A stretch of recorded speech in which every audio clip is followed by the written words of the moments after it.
Welcome to another episode of Kiko's Freethinkers Forum. This is episode 28, and I'm rejoined by Jon Stasevich. He's an independent candidate running for the President of the United States in 2024. And also with Jon is CJ Rapp. He's the Director of Marketing on Jon Stasevich's campaign. And we're also joined by Jason Page, who will more than likely be in the background, but he is the video and audio technician for Jon's campaign. Welcome all three of y'all to the show, and thanks for accepting the invitation. Thanks for having us. Appreciate the invite. No problem. I have quite a bit to talk about today. There's going to be a more or less an interactive tool with this today. So if anyone in the audience wants to join this this podcast, you can. If you have any answers and questions for Jon, comments, anything you want to direct towards Jon and his campaign, we have some of his people here with him on the call. So you all can chat on YouTube. You can send something to my Facebook. You can send something to Jon's communication platforms, and we will take care of you and try to get your answers solved. But anyway, I want to give a couple of ads before we start this episode 28.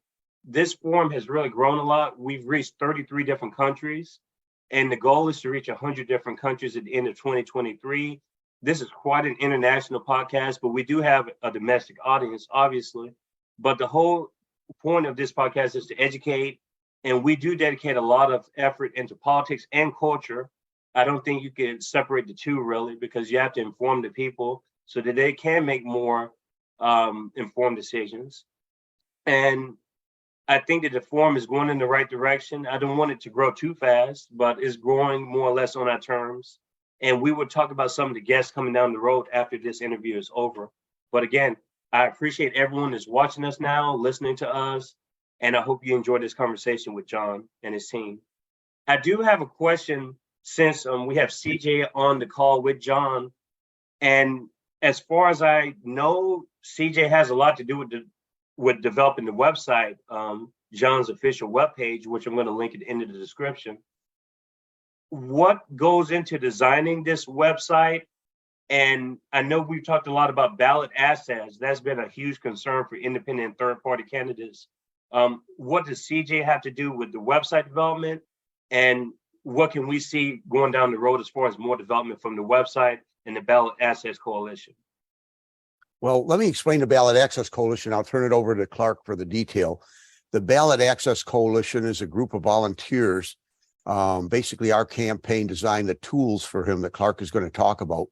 But the idea is not just to get me on the ballot in all 50 states, but to help all independents and third parties candidates get on the ballot so that we can replace those that are in the duopoly. It seems that duopoly has a monopoly on political power, and it flips from Democrats to Republicans and then back again.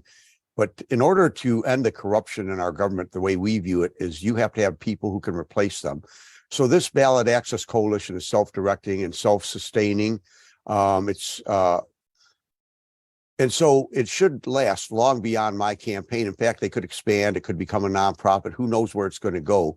But the idea is to level the playing field so that regular working class people can actually serve in public office.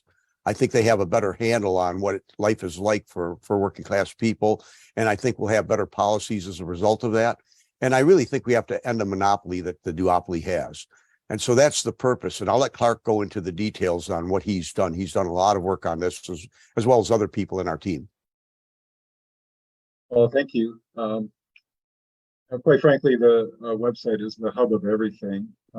That's where you want to direct your web traffic and such to, for nothing else, a contact form or simply to become aware of what's happening and being presented. It's kind of like the 24-hour salesman, the showroom that's always open. So that's kind of the concept. But so then you have to build your distribution network, and that's where we are. I mean, we've got all the bases covered. We're just starting to, really post a lot and try to get engagement. I'm building a team, but we don't have the foot soldiers, which are really volunteers. So anybody interested in politics who loves Facebook or Twitter, LinkedIn to a degree, Tumblr is, really a pretty cool platform. It does amazing rendering. You put a URL in there and it does all the work for you. It's kind of cool. So, that's one of the things why a website is important. The links that you can get. If you visit jonstasevich2024.com, for example, we do have a media page, a social media page with all of our links and everything. So you can join in, you can follow, you can like, which is important. We've had 2 press releases that I was in charge of, and we've gotten some nice bumps from that. It's unfortunate that the mass media is still kind of, too far party. And the key that we're working on with the Ballot Access Coalition, we commonly refer to it as BAC, is designed, quite frankly, to collaborate with the concept of ranked choice voting. And if people have been following things, in Alaska, there was a huge upset by a very popular certain individual. Basically got their butt kicked by a much better candidate. And without that ranked choice voting, we move further and further away from democracy, in my personal opinion. And freedom. What is freedom? It's quite simply choices. How many choices do you have? How narrow is the path, and how narrow-minded are the members of that path? And that's why I support the Jon Stasevich campaign. I'm doing, the work and helping build the teams to get the word out. And that's really what we need. We need participation. Even if it's posting things, memes. I've been creating a lot of memes, and you'll see those out there. Pick them up, share them. Help us drive traffic to the website, to join our committees.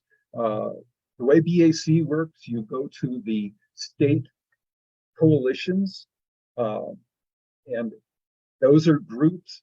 The website is basically designed as a forum type site, similar to Facebook and a lot of the other social medias out there.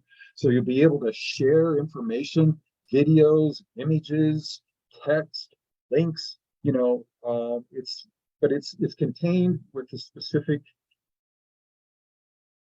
ideal of promoting the independent, nonpartisan candidates, people that are really interested in really coming up with solutions and collaborating. Coming from the digital marketing field and industry, if you can't collaborate, if you can't be a team player, get a job at the car wash, man. I say. Clark, your microphone seems to be going in and out. I don't know if there's anything you can do to adjust that better. I don't just mention. Yeah, it went in and out a couple of times. Oh, sorry about that. It may be my connection.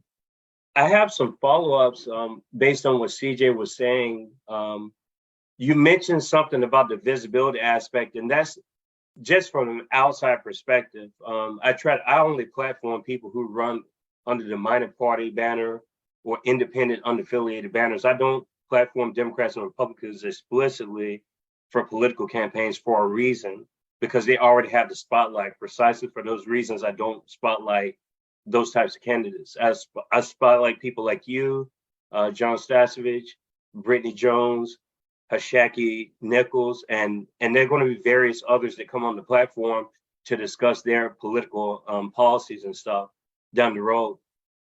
I know press releases, or I guess I don't know what these companies are. I think one is EIN, and there's another one's called Web PR or something. PR Web. I don't see any mainstream media or any other type of press really picking up on this campaign, or other campaigns for that matter. And how do you curve those situations? How do you get around the intentional suppression of your political campaign and others who are running as independents and unaffiliated? How do you continue to get your broadcasting and messaging out to the public? Well, at some point, we're probably going to have to deploy disruption, just to get the word out and get the attention. It seems to be the only way you can get into the mainstream media anymore. If John was running locally in Michigan as a state representative or even a congressional representative or senator or whatever, he would probably, believe it or not, get more traction because it's more localized. But when you jump into things at a national level or an international level, again, from a digital marketing perspective, the SEO and everything gets a lot more competitive. We've done a good job with, getting John's name out there. If you Google Jon Stasevich or independent candidates 2024, we're coming up, but there's not a whole lot of interest yet. But I think as we get closer into the election cycle, the ranked choice voting is going to become a more and more of an issue because people, for the most part, I don't care what your political stripe is. We're all pretty much intelligent. We have families. The things that are most important to us, quite frankly, is our well-being, our family's well-being, and our community's well-being. So the whole national thing is it's like this huge matrix manipulation of information and priorities and everything. At some point, I hope people realize and dig a little deeper that there's a lot more people like John out there that don't want to be stereotyped as this or that, or I like this single wedge issue, and I know I can win it, despite all the other baggage I bring along that I don't have to talk about. The system needs fixed. Yes, John, I want to get your opinion on the matter, and then I have a follow-up based on what CJ just said about ranked choice voting and some of these other alternative systems that we have outside of what we use right now, which is this basically majority rule type of angle. Well, certainly the mainstream media through exclusion keeps independents and third-party candidates out of the limelight. It's a technical challenge. It's a personal challenge. It's a political challenge for us, which is why the Ballot Access Coalition actually is so important to us. We expect the Ballot Access Coalition, we have 130 volunteers now, and we need state coordinators in every single state, and I would say multiple state coordinators. And they can go right down to the district level so that when every state, as you know, has a different set of rules for ballot access. Maybe they have a petition that you have to sign. Maybe there's a petition and a fee. There's a window of opportunity in each state in which you have to get so many signatures and have to turn them into the Secretary of State. So CJ has set up the website for the BAC for these members to get together and join together. And then a guy named Jay Spencer, he's our director for that. And we need multiple national directors. We need multiple regional directors, and we need multiple state directors. So I envision this as being something that, again, goes way beyond my campaign. And I think is more important, frankly, than my campaign, because it's a movement. It's a movement to get true representation in government, which is what we're lacking today. I think most people recognize the fact that our government works for those who fund it. And those two parties get their funding from the same capitalist oligarchs and multinational corporations. They're the ones that drive the agenda. So we literally have no voice in government, as that Princeton study proved. When they compare polling of the public to what we actually get in legislation, we essentially get nothing that we want. And corporations, they don't even get everything. They get about 70% of what they want. But, the think tanks, the legislation is written by lobbyists in think tanks and then handed to these representatives that these multinational corporations own and told to pass it. And they know they better do it, because if they don't, they aren't going to have money for their next election cycle in their campaign. And so the whole system is corrupt. And the only way to get around it that I could figure out is to put together something like the Ballot Access Coalition. And it's one of the reasons I decided to run for the very top political job, because the president has very unique powers that other politicians wouldn't have. So even if I ran as a senator and I won, I'd be 1 out of 50, and I couldn't really make a big dent. But job one for me as president is to get the corruption out of the system. We don't want any money in the system. We would challenge every single representative to put together an amendment to amend the Constitution demanding only public funded elections. In other words, once the public is funding the elections and they own the politicians and they don't have to worry about money, they won't be on the phone all the time dialing for dollars. They'll be able to actually present representation that's going to help the community. Are you not hearing me? Did I fall off?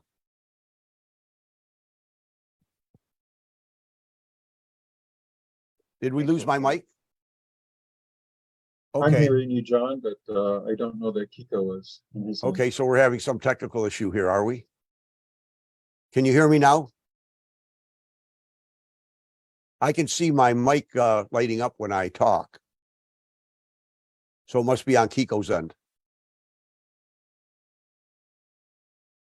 Kiko, I can't hear you.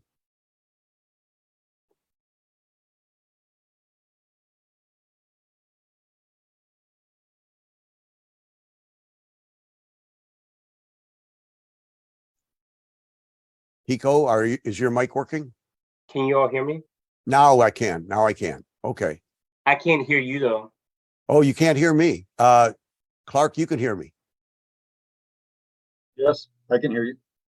Okay, Clark can hear me. Kiko. Can he hear you, Clark? Or is it just me? I don't know. Test 1, 2.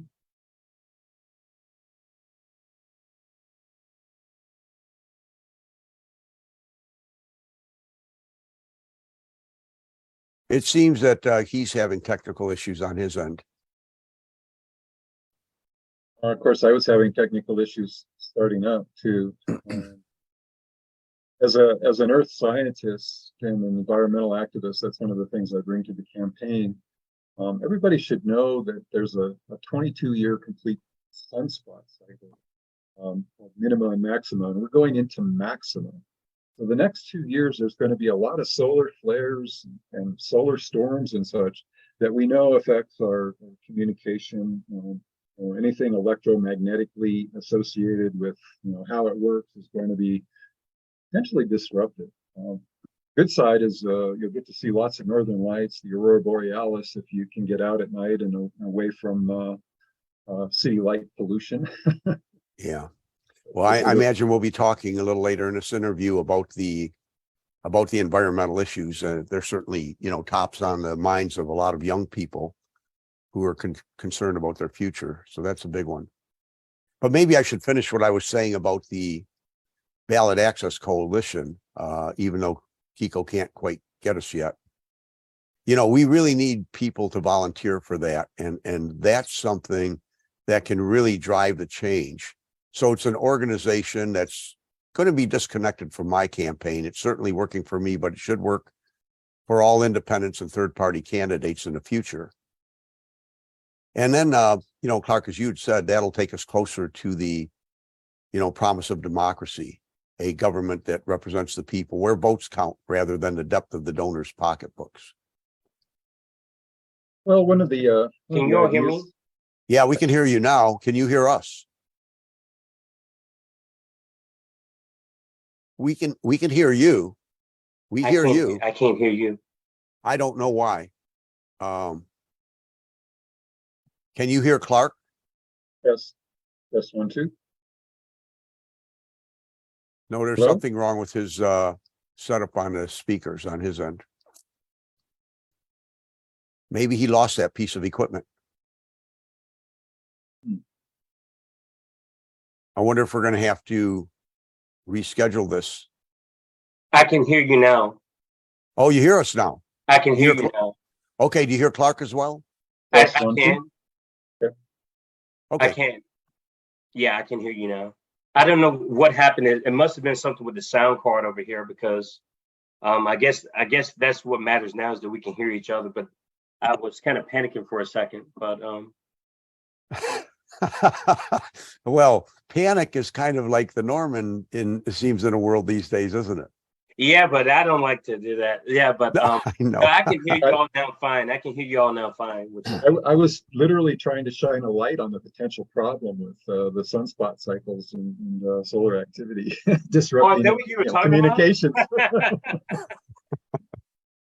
No, but John, if you would be so kind to sort of summarize what you were saying before, when you were talking about your volunteer work, you have 130 people that work for the Ballot Access Coalition, and you all are trying to get more state directors and stuff.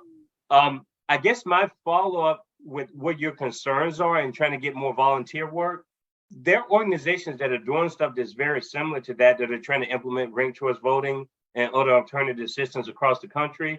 Have you reached out to groups like Rank the Vote or Free and Equal Elections? Have you reached out to those types of people? I have people who are reaching out to them. I mean, I can't personally reach out to everybody, but anyone that has a connection to any other group, that's why we called it a coalition rather than the Jon Stasevich Ballot Access Initiative. That's what we started with. We started with an initiative to get me on the ballot. And then I realized that even if I won, that's not going to solve the problem. I mean, even though the president has a lot of power, and it's it's something I think that the American public needs to own that office, not the oligarchs. But even if I won, I felt that the real change has to come from Congress. We have to turn over the Congress. We have to turn over the court. We have to get all the money out. And you need people to replace those people who refuse to work and serve for anything less than their own well-being, their own wealth, right? And so to me, the Ballot Access Coalition is actually more important in my campaign. It's a part of a much larger movement. Of course, I'm in it to win it. I'm in it until the very end, no matter what. I am not going anywhere.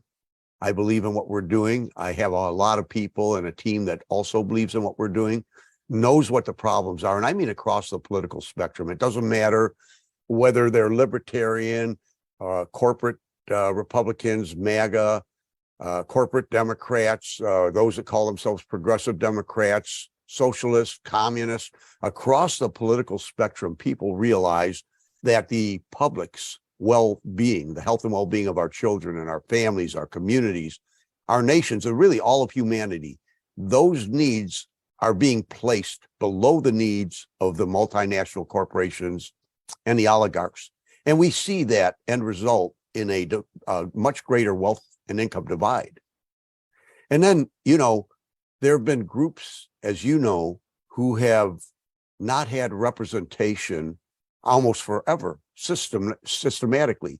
And that would include Native Americans, people of color, immigrants, who I feel contribute greatly to our society, but have not reaped the benefits that even now I hate to use the word white privilege, but the fact of the matter is I was born in a family that didn't have to face those systemic challenges that these other groups did. And so relatively speaking, I was privileged. Okay, that's just a fact. I didn't have to have a talk with my children about, what it meant to be a colored person walking down the streets and having others judging them just based on the color of their skin, which is absolutely insane and ridiculous in my mind. And I think in most people's minds too. But there's systemic issues that have been put in place to keep these communities repressed in terms of voting and political. And then, so that's why we have the identity politics that the two parties play, because they want to make it look like they're inclusive. They have to create that appearance, but it's not real. And it's not real based on the legislation and the end result. I mean, Black families, as an example, have 30% of the wealth of white families. Well, that just can't be a coincidence. How the heck does that happen? Well, it happens because of redlining that, part of our history. It happens because of slavery that was a part of our history. There's so many pieces to that that led to that end result. And so we want our representatives to represent all of our people. The presidents from both parties have always promised, once I become president, I'm going to represent everybody. I have to represent all of the American people, but they don't. None of them do. And they've never been able to unite us in our common interest. The minute that a Democrat is elected or a Republican is elected, automatically half of society is against them. So they've divided into the camps. I argue that the two parties are really only one party because they're funded by the same multinational corporations, so that no matter which party wins, the oligarchs, the multinational corporations, they always win. So, but they have to create this illusion of choice because if people felt they didn't have a choice. So they created two parties, and they create wedge issues specifically designed to divide the working class. So I look at this as a class struggle. And I want to unite people of all races, all backgrounds, ethnic backgrounds, rather than I want them to put the things that unite us, that are most important to us, which is the health and well-being of our children and our families. I want them to put that first above all those other wedge issues. Those other issues we can work on later. And then, reparations is a wedge issue. That issue, you say the word reparations, nobody actually understands exactly what that means. And so it's been instrumental in dividing the working class against ourselves.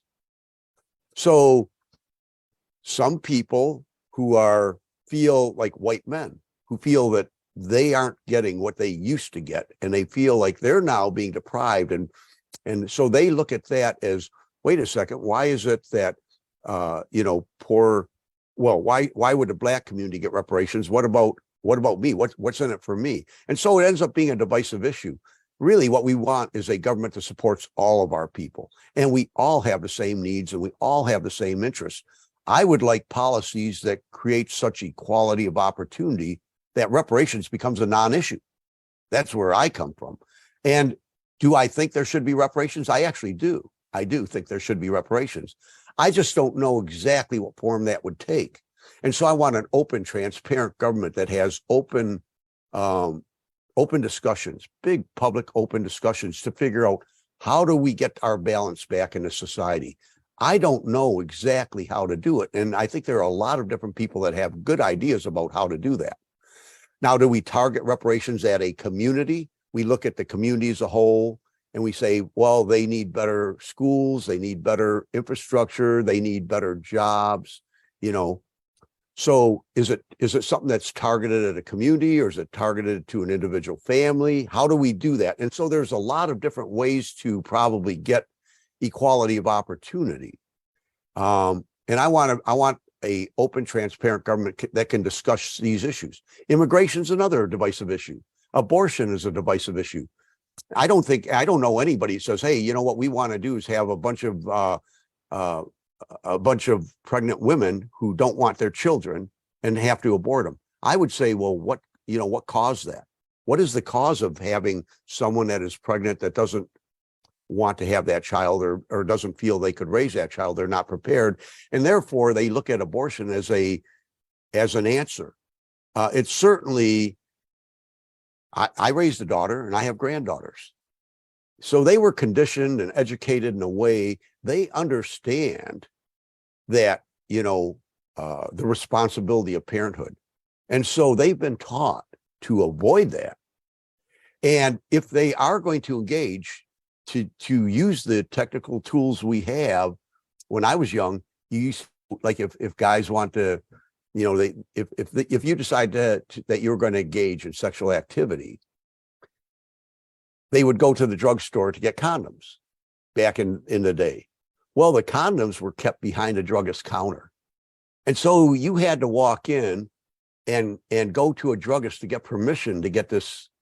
And that could have avoided a lot of abortions, because the young girls that got pregnant back then, I was around before abortions were legal, and women were losing their lives. They were going into the alleys and into the streets and underground abortions. It was terrible. And so then we started going into abortion, and then the religious community really took hold of that, and they want to lower the number of abortions. We all agree on that. We want to lower the number of abortions, but the question is, how do you do it? So these wedge issues divide us, is the bottom line. And we need to come together and own our government. Those issues can be worked out, but we need to go to the root cause of them. Don't let them divide us. A people divided can't possibly thrive and prosper and succeed. in a world where there's so much need. We all need to be working together, right? Mm-hmm. We could talk later on about capitalism. I've got a lot to say about that as well, but I do. I have some questions based on the comments. It was interesting how you talk. You do focus a lot on unity in your campaign. Just looking at your site, and I like the way your site is set up or whatever. Just like I think from a graphic level to the messaging on the site, I think that there's a lot of good cohesion there. But I think there are some conflicting messages as well, and I want to kind of get to that because a lot of what you stand for, like I totally can understand, and I can see how you can have a message that unifies a lot of different groups of people. I totally disagree that reparations is a wedge issue. I think that that's quite a dismissive statement. I think that's something. I just don't think that you're really educated on reparations, and I think that that's something where there are people that have whole studies on reparations. David Mills, I tried to get him on the show, but he didn't want to come on the show because his publication after George Floyd, he just didn't want to. He didn't want to be visible, but he wanted his ideas to sort of speak for themselves. And it talks about how Black Americans basically the worth was over $16.5 trillion, and if you compare that to the GDP of most countries, the wealth that was lost from the free labor of African Americans, I mean, it really helped this economy. So there's monetary evidence of people have done studies on the actual amounts of money. And then after that, you can talk about how you can divide the money within the population and stuff like that. But I think it's the idea of just like, it is a complex situation, reparations is, for instance. I don't think it's a wedge issue because it's complicated. It's a complicated issue, I think. I don't think it's a wedge issue because if you say there's a wedge issue, I believe you're losing. I think the poll in 2020 was 3/4 of Black voters support reparations. So I think you're losing pretty much most of your Black support if you say a statement like that.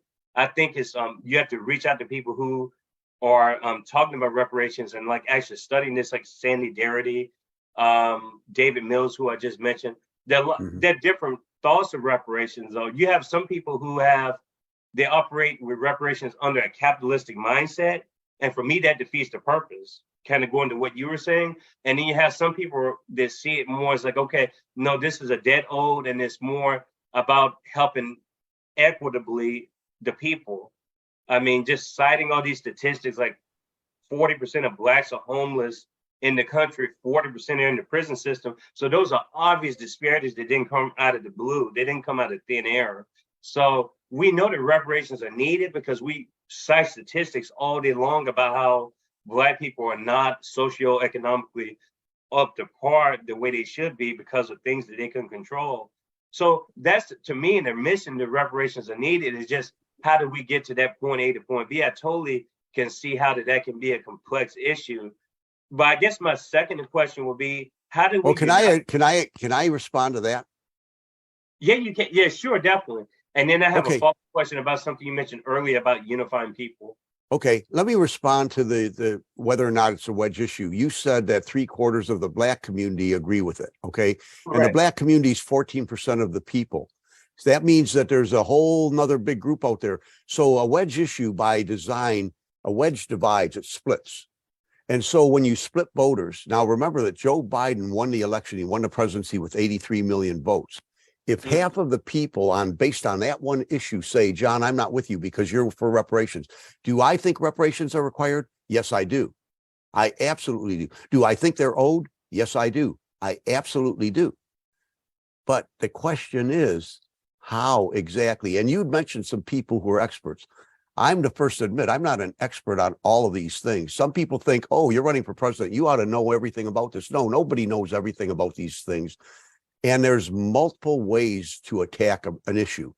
Okay, so what I'm saying is I agree with everything you say in regards to, is it necessary? Is it deserved? Should it be implemented? I agree with all of that. Yes, I do agree with that.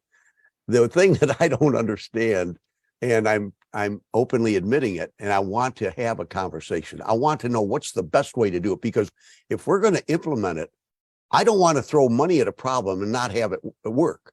I want it to be effective. I'm worried about the effectiveness and the efficiency of it. I want to make it work. So there's other issues that go along with this. For instance, employment. I think it's insane that we have an economic system that on the one hand, you've got all of the social needs that we have, the infrastructure needs, and all that has to be built out, the energy needs, all of these things that have to be built out. On the other hand, you've got labor sitting idle, collecting unemployment. To me, that is a failure of an economic system. An economic system should tie labor together with needs. That's a fundamental. If you can't do that, it's a failure. So I would make the government the employer of last resort. So if there's someone in the community that doesn't have a good paying job to support his family, well then, and if industry can't accommodate and hire that person for a good wage, then the government will do it. We'll hire them ourselves because we've got plenty of work to do. We look at other nations like China. They've got an infrastructure that is a 21st century infrastructure. They have high-speed rails that connect every major city, all the things we need, And so there's so many facets to this, and you are correct. It's a very complex issue. So now you say, well, I don't think we have to study it. I mean, I think that the idea that we need reparations and that they're deserved is absolutely correct. I just want to know how to do it in the best way. That's what I don't have a handle on. Does that make sense? That makes total sense. And I'm just planting that seed in your head in a way, because when we do have this presidential debate down the road that I'm going to host or whatever, because like I was telling you off air, I'm going to try to get 8 to 9 candidates, and hopefully you're a part of that as well, and we can have these discussions.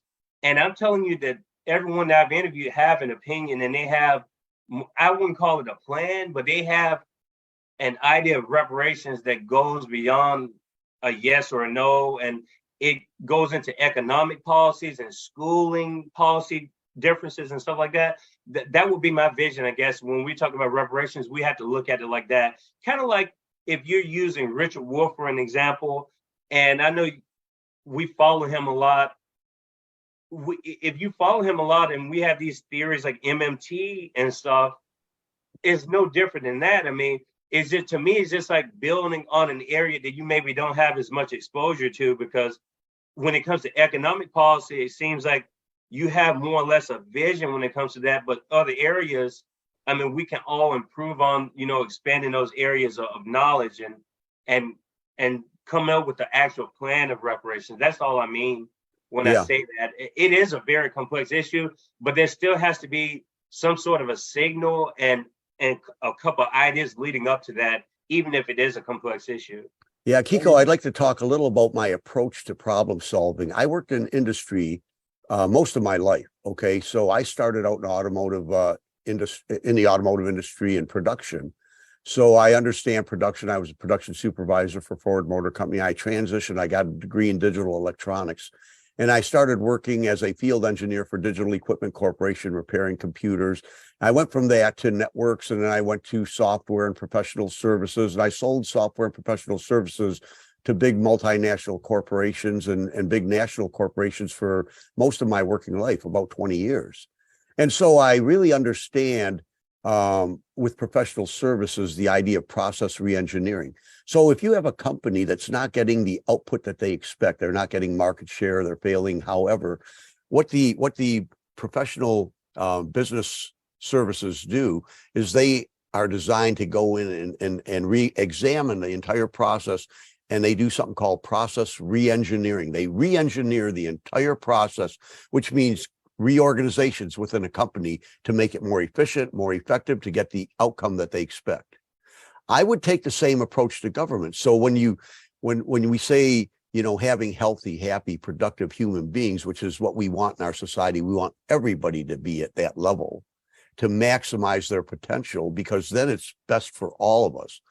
To achieve that, we need to, from a governmental perspective, you got about 30 million federal employees.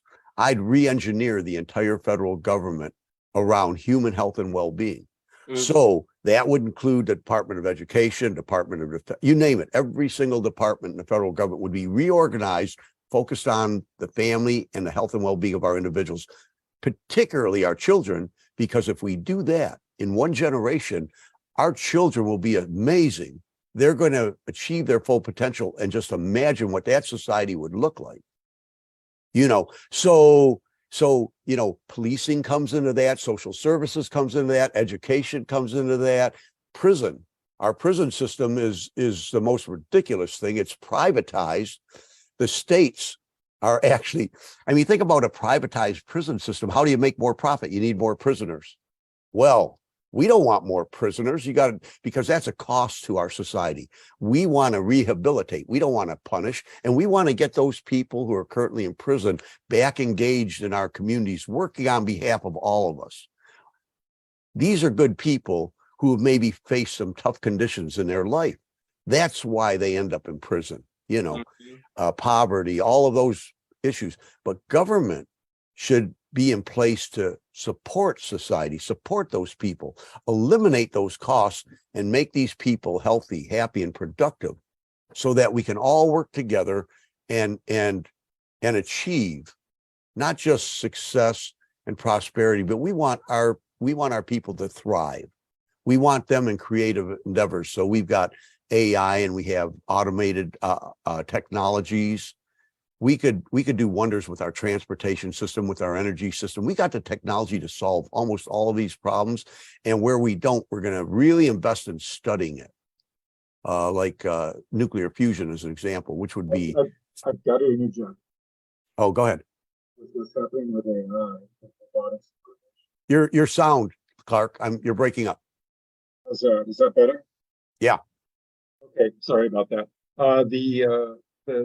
The problem is, as though that technology replaces people's livelihood, there has to be a tax. There has to be a robot AI automation tax, which, quite frankly, generates revenue back into the system.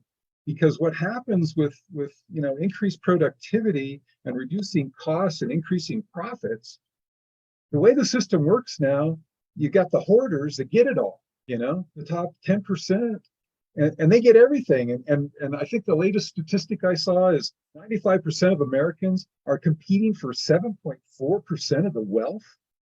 My gosh, how can that be? That's how rigged the system is. Yeah, well, we need to rethink our entire economic system.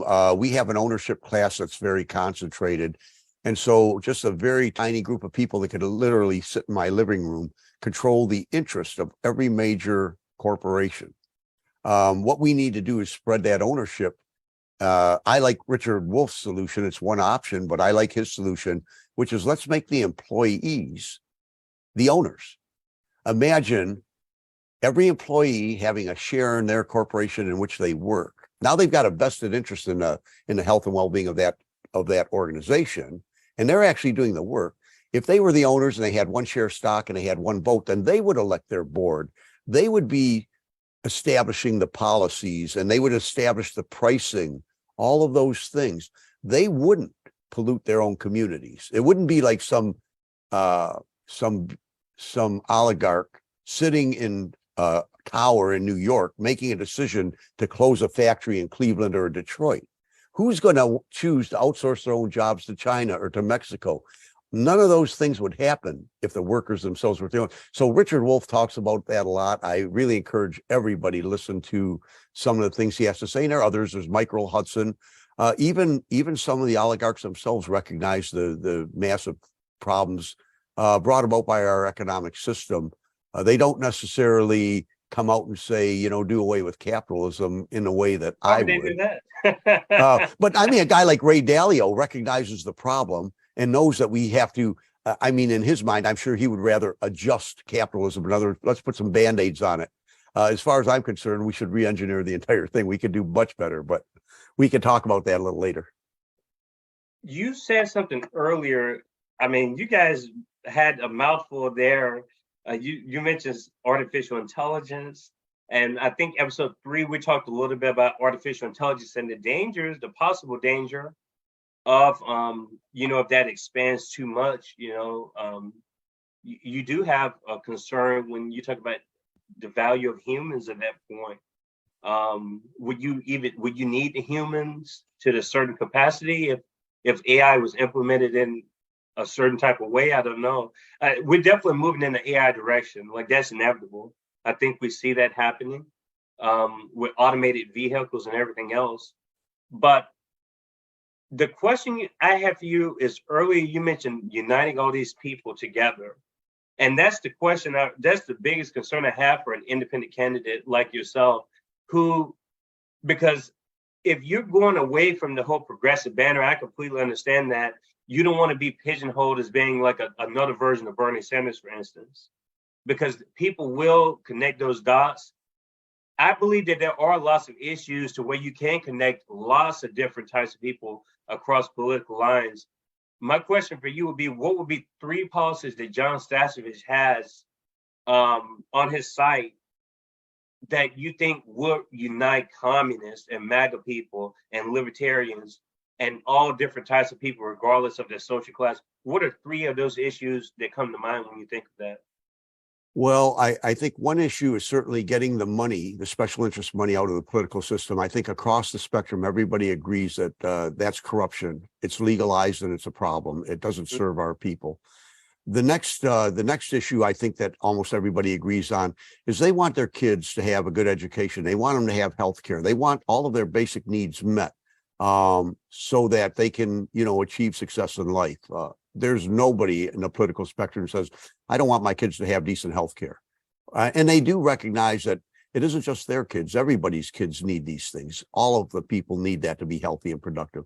I would say we need comprehensive health care, which would include mental health care, dental health care. Wealthy people, mental health care is just like getting a physical exam.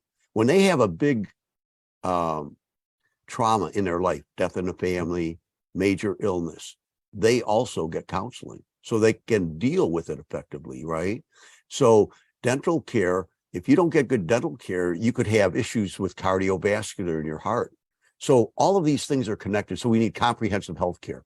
Everybody agrees on that.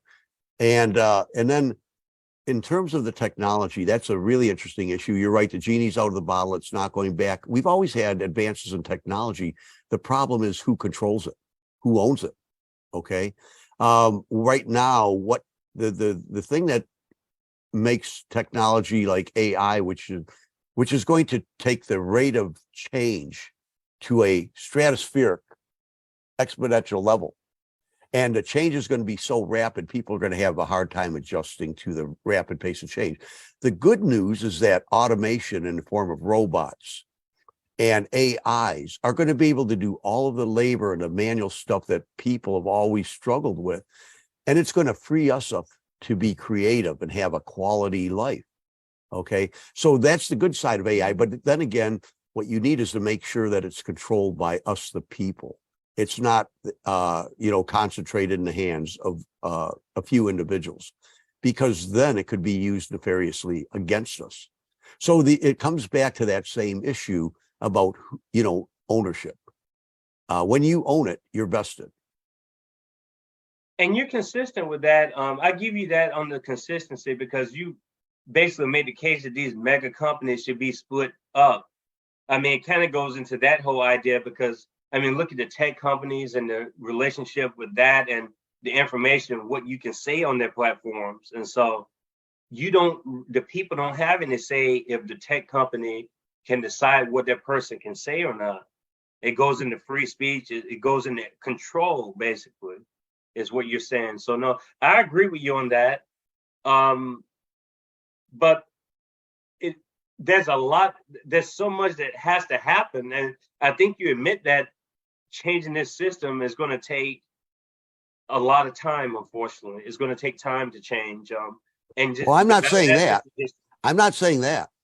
You're not saying that? No, I'm not saying that. I think, I've been studying human psychology my entire life. I understand human development, cognitive psychology, developmental psychology, and behavioral psychology. I look to people like Robert Sapolsky and Gabor Mate.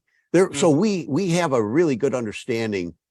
And when you do have that kind of understanding, you can learn. One of the things that's challenging for people is dealing with change.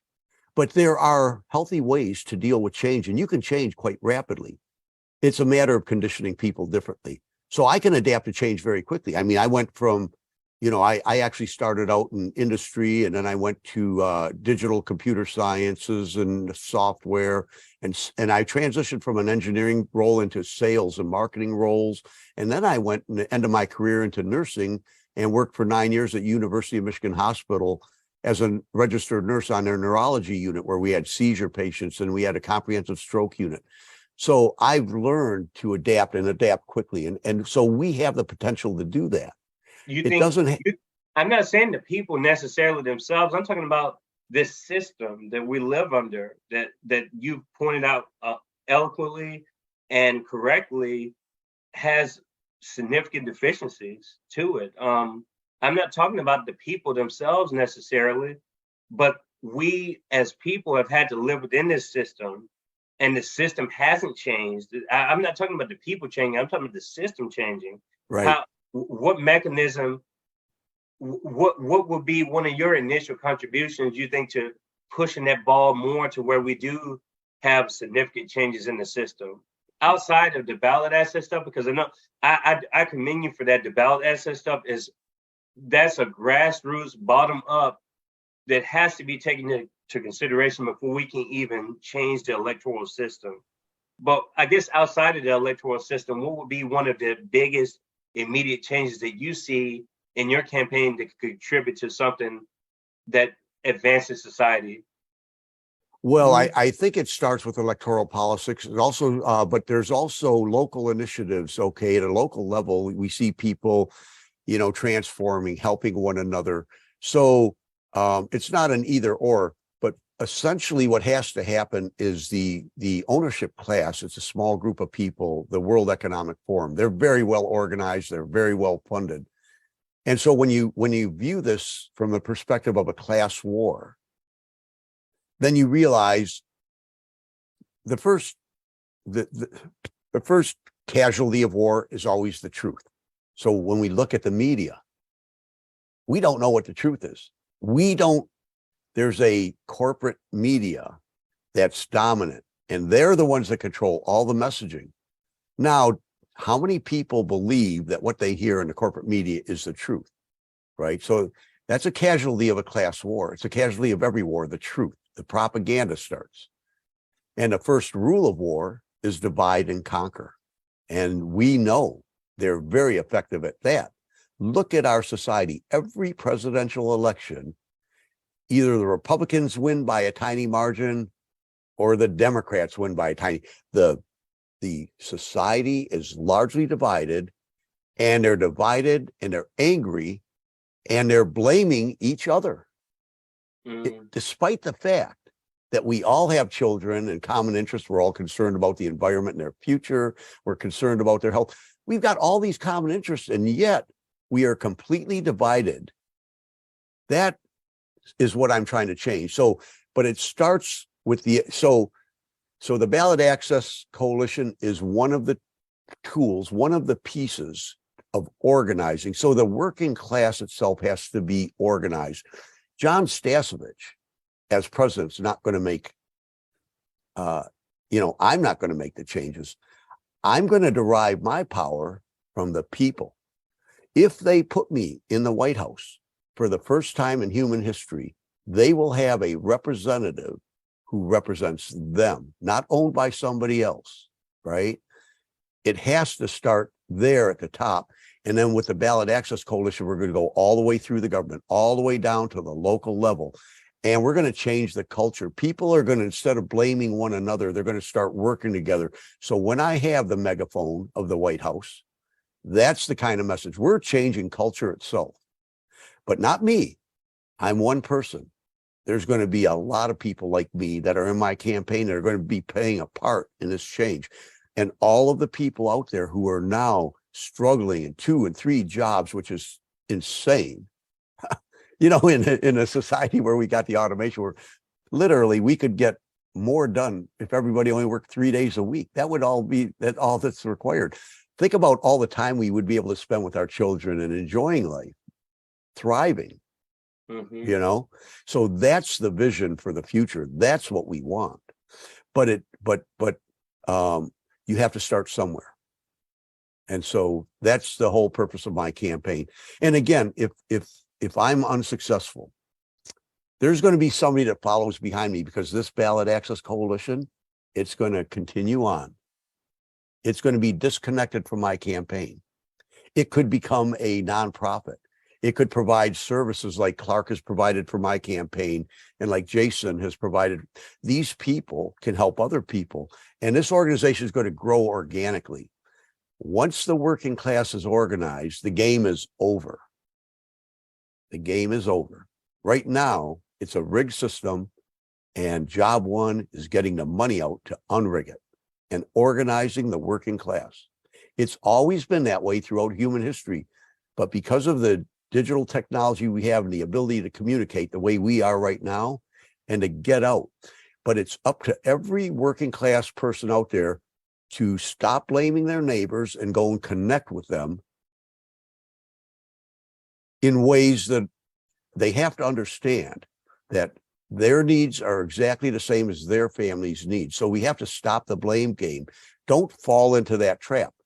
But that's what happens in a class war. The first rule of war, any war, including class war, is divide and conquer. And we know the oligarchy and the World Economic Forum have been very good at doing that. So we have to avoid it. Clark, I wanted to bring you in, and well, I'll call you CJ because John calls everyone different names. He calls me by my real name, but other people do too. I'm not going to bring those people up.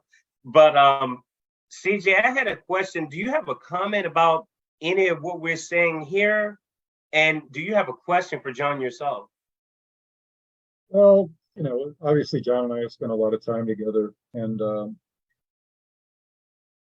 I tend to boil things down to it doesn't take many words to speak the truth. And the truth that we're dealing with right now is there's been so much consolidation of wealth and power for the few at the expense of the many, that the main solution that we need to present somehow, and it always comes back to this, is we need broad distribution, wealth, power, and authority. John touched on some of the, employee-owned companies referred to as ESOPs.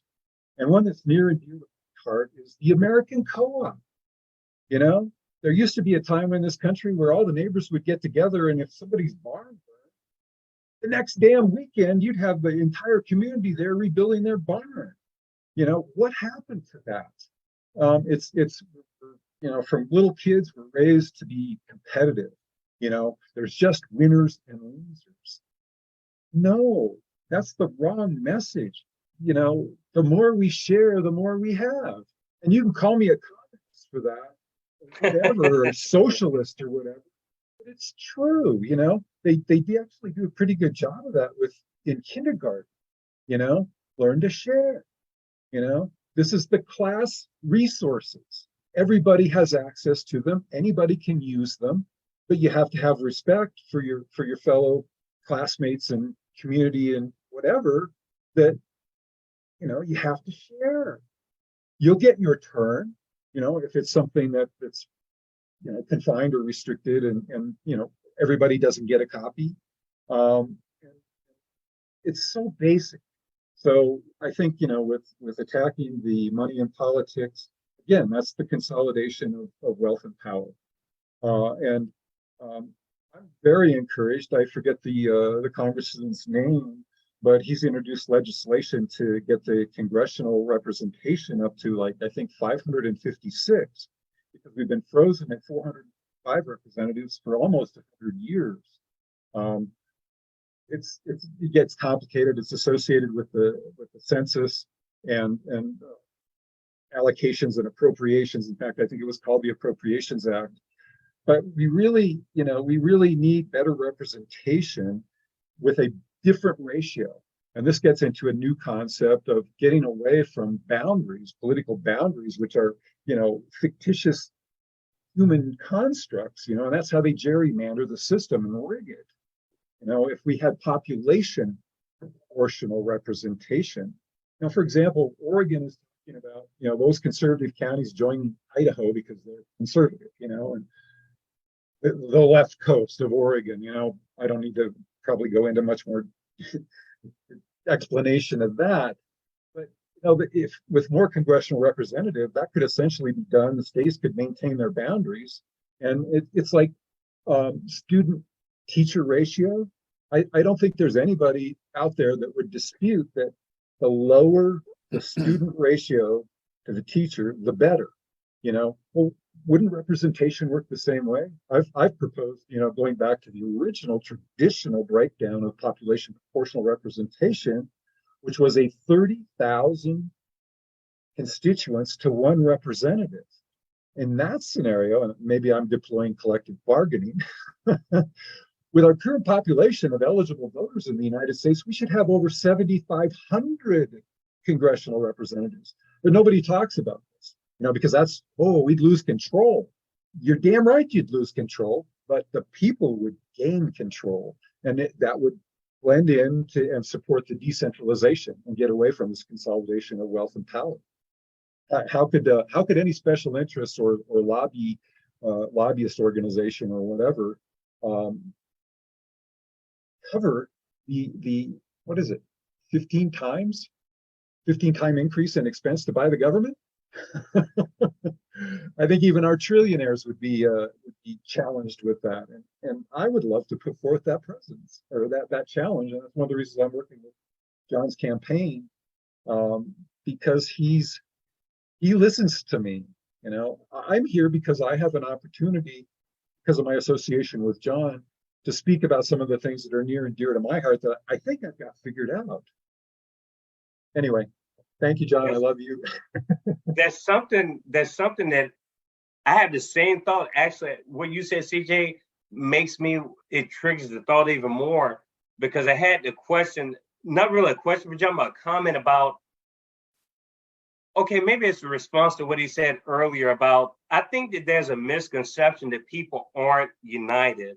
I want to debunk that's going on, because I think that there are people talking across class lines and racial lines. I know it's happening because that's a point of this forum. And the people that I talk to, and I know a lot of Trump people, and they agree with me on a lot of stuff. I know a lot of Biden people agree with me on a lot of stuff. It's not even about agreeing with different types of people. It's what most people don't have trust of is the government. And I think what you just said scares people. Like, they don't even trust the Congress now. So why would they want more people that are crooks in the government representing them when they don't even feel that the 435 people that's supposed to be representing them in the House aren't representing them? And then you add these 100 senators on, which I don't even see the purpose of the Senate at this point. When you pass a bill and then these people get 60% to more or less determine if it passes or not. And you just have more checks and balances on top of what the House is supposed to be representing the people. But then you have to go through another filter, and then nothing gets passed, nothing gets action, no action happens. And I just think people have a distrust of politicians in general. And that's been a very consistent sentiment that I've heard from the left, the right, the center, up, down. It doesn't matter. And it's becoming more and more prevalent. And it's not even a fringe element at this point. There's centrist people that I know that are pretty much saying, how can we trust these politicians anymore because of all the money that's in? They're not, regardless of it being 7,000 people or 435, if the money is in there, how does that help the people? Let me kind of elaborate on that. Every storm cloud has a silver lining, or so they say. One of the things that we learned from the pandemic was that work from home is a great concept, and it's effective, and you can perform just as well, in your home office as you can in a corporate office, lack of better choice of words, whatever. But the thing is, what we have to remember is, I'm going to use my collective bargaining example of 30,000 to 1 ratio. Look at every community that has 30,000 people, and they have a home officing representative who can use, oh my gosh, technology, communication, automation, even AI to do the work, rather than flying back and forth every weekend, destroying our planet, with CO2 and jet fuel and, et cetera, et cetera. And you know what? The original Congress, like a lot of our state legislatures, it was a part-time job. I'm not proposing that it becomes a part-time job. It would still be a full-time job. But, come on, the Cadillac healthcare, the pension, throw that out. That makes it affordable. A 2-year service looks great on your resume. And that's about all it should do. Really, that's all it should be. You shouldn't get paid for life forever because you got elected once. There's something wrong with this system, So again, it follows that concept of decentralization. How do you fix a problem where you've got centralized control and they've got a death grip on it? You decentralize, and it's not blood in the streets and watering the tree of liberty with blood. It's simply building another system, like Buckminster Fuller has said numerous times, with his great wisdom. It's like, don't fight the system, build a new one. And that's one of the reasons I'm with Jon. We're going to build a new system. Might take us a while, but we're not going to give up. Jon, do you have any response to what CJ said? Because I do have some questions about something you brought up earlier about, I know you're very passionate about the wars, ending the wars and the police state. I want to talk a little bit about what you have on your site about healthcare as well. But is there anything that you want to respond to what CJ was saying? Well, simply to say that, see, this is what we're promoting: open dialogue and discussion. As I said, I don't have all the answers, and CJ and I, when we say here's a potential solution, what I would like to see are national referendums. So I want to have the open dialogue and discussion. We come up with option A, B, C. We lay out all the economics of it. We lay out the policies and how they would work, how the implementation would go, how we would transition, and then put it before the people. Which one do you want? So they're well informed and they make the decision, which is the way we want it. I don't want to be the one making the decision, and neither does Clark. We have our ideas. We want to place it out there, but the process is more important. So I'm not going there to implement my plan. I've got some ideas. I want open engagement. The process is very important. Getting the money out and having a process that's inclusive, that brings people in. So all of the different points of view, all of the perspectives, which are important to understand, are brought into the discussion so we can optimize our solutions. Mm-hmm. My question to that, I've heard this like 10 times probably, and it's not a bad thing that I've heard it 10 times, but the question is, who right now, and I may already have the answer to it, but I just want to know from your mouth, who is keeping us from taking this money out of the politics? Like, what would be the immediate route to get to that point to where we can just take it out? Like, what does that require? Well, there's multiple routes. The route I would prefer is to amend the Constitution, a constitutional amendment. And so that would take Congress, right? So I would challenge Congress to only have publicly funded elections, get all of the money out of the system, make it illegal to bribe a public official.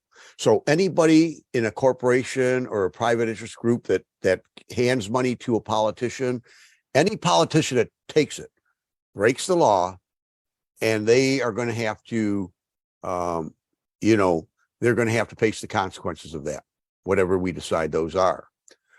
But essentially, we've got to, if we're going to own our system, we got to get the special money out. Everybody knows that money corrupts. You don't have to be a rocket scientist to figure that out. If a guy can come with enough money, he can get you to do his bidding, right? And we do it ourselves anyway. We go into a corporation, we start working for a corporation, we're cogs in a wheel. We don't set policy. We don't set prices of the products. We don't do any of that. Other people do that, the owners, okay? But once the policy's set, we know, we do it, we follow it, or we get spun out, right? So, changing the economics, we'll get into more later, but the process is important. I don't know if I answered your question or not. I think I might have. No, you did. No, that's fine. No, you answered my question. I just, a lot of what we're saying, it goes back to something to where this money is being spent constantly. And so when you do take stances like, when you say ending the perpetual wars, that's bringing money ideally or saving money for our economy like that. And it's not even just the economic thing. We know that pretty much all issues have consequences. It's not just healthcare, even not. It's not just about your health, it's about the environment and everything. It's not just one particular issue, but let's just take the wars, for instance, and saving all that money that we're funding in other countries and just all the lives that have been lost on top of that. Like that's completely lost in this conversation. It's just the millions of people who have died over all these endless conflicts, and nothing ever seems to change. But what does change is that the transnational corporations just grasp more control of those regions. I mean, we see the connections, we see why the war machine continues, but there's no effort to end the wars from anyone, it seems like. What would be Let me your address step in that direction? Okay, yeah, let me address just that. Well, first of all, on getting the money out, go back. Let me finish up on that last answer because I realized what I left out. So I can't get Congress to change the amend the Constitution, but the public, if they were to put me in the White House, there'd be that public pressure. So any congressman that refuses to get the money out, we would go right down into his district, and we would organize that district, and we would remove him from office, and we'd put somebody in there that does want to get the money out. So it wouldn't be me demanding Congress do it because I don't have the power, but the people have the power. So if I'm representing the people and I can help organize them in those districts, we'll get rid of those corrupt guys that are in there just for the money. So I'm going back to that. In regards to the perpetual wars for profit, you have to understand when I say a process of going down to the root cause of the problem, it's not possible with our economic system to end those wars because the economic system, a military industrial contractor needs to diminish his inventory in order to produce more and to employ the people who do the producing. So if we don't blow those weapons up, if we don't destroy those tanks, if we don't destroy those ships and those helicopters, people are out of work. So in our economic system, there's no choice. You have to go to war. You see, so that's going to the root cause. Yes, there's all the moral issues. We all agree on that. It's insane for us to destroy one another's lives and to engage in war at a moral level. But when the economics drives it, the economics become the most important factor because people need to survive. You need your job, so they have to blow up the bombs so that you can continue to work. That's the way our economy is structured. So if you look at every single problem in a for-profit system, problems are profit centers. When you have a problem, somebody can make a profit solving the problem. That's the economic system that works. So healthcare is privatized, prisons are privatized. They want to privatize the education system. Every single problem, they want to make a profit center and, of course, concentrate the wealth, because the way our capitalist system works is wealth gets concentrated because it's a winner take all. So in the formula, success in a capitalist system means profit. Profit equals whatever it takes. There's no consideration for the human health and well-being, no consideration for morality and ending wars, no consideration for the health and well-being of our children and our families. It's left out of the equation. We need an economic system that puts all of that into the equation, that those are considerations. So these decisions are complex, but again, going to the root of the problem is the key to solving it.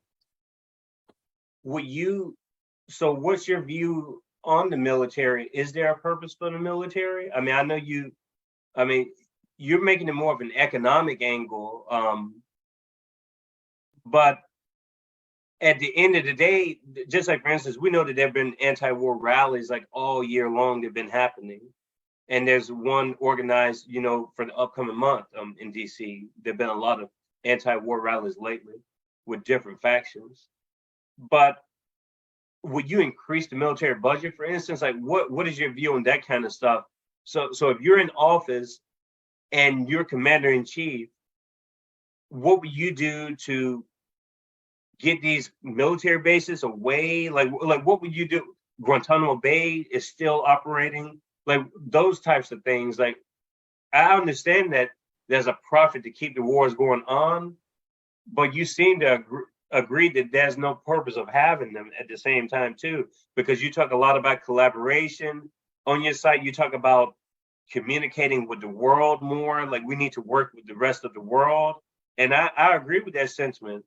So what would you do as president when it comes to that?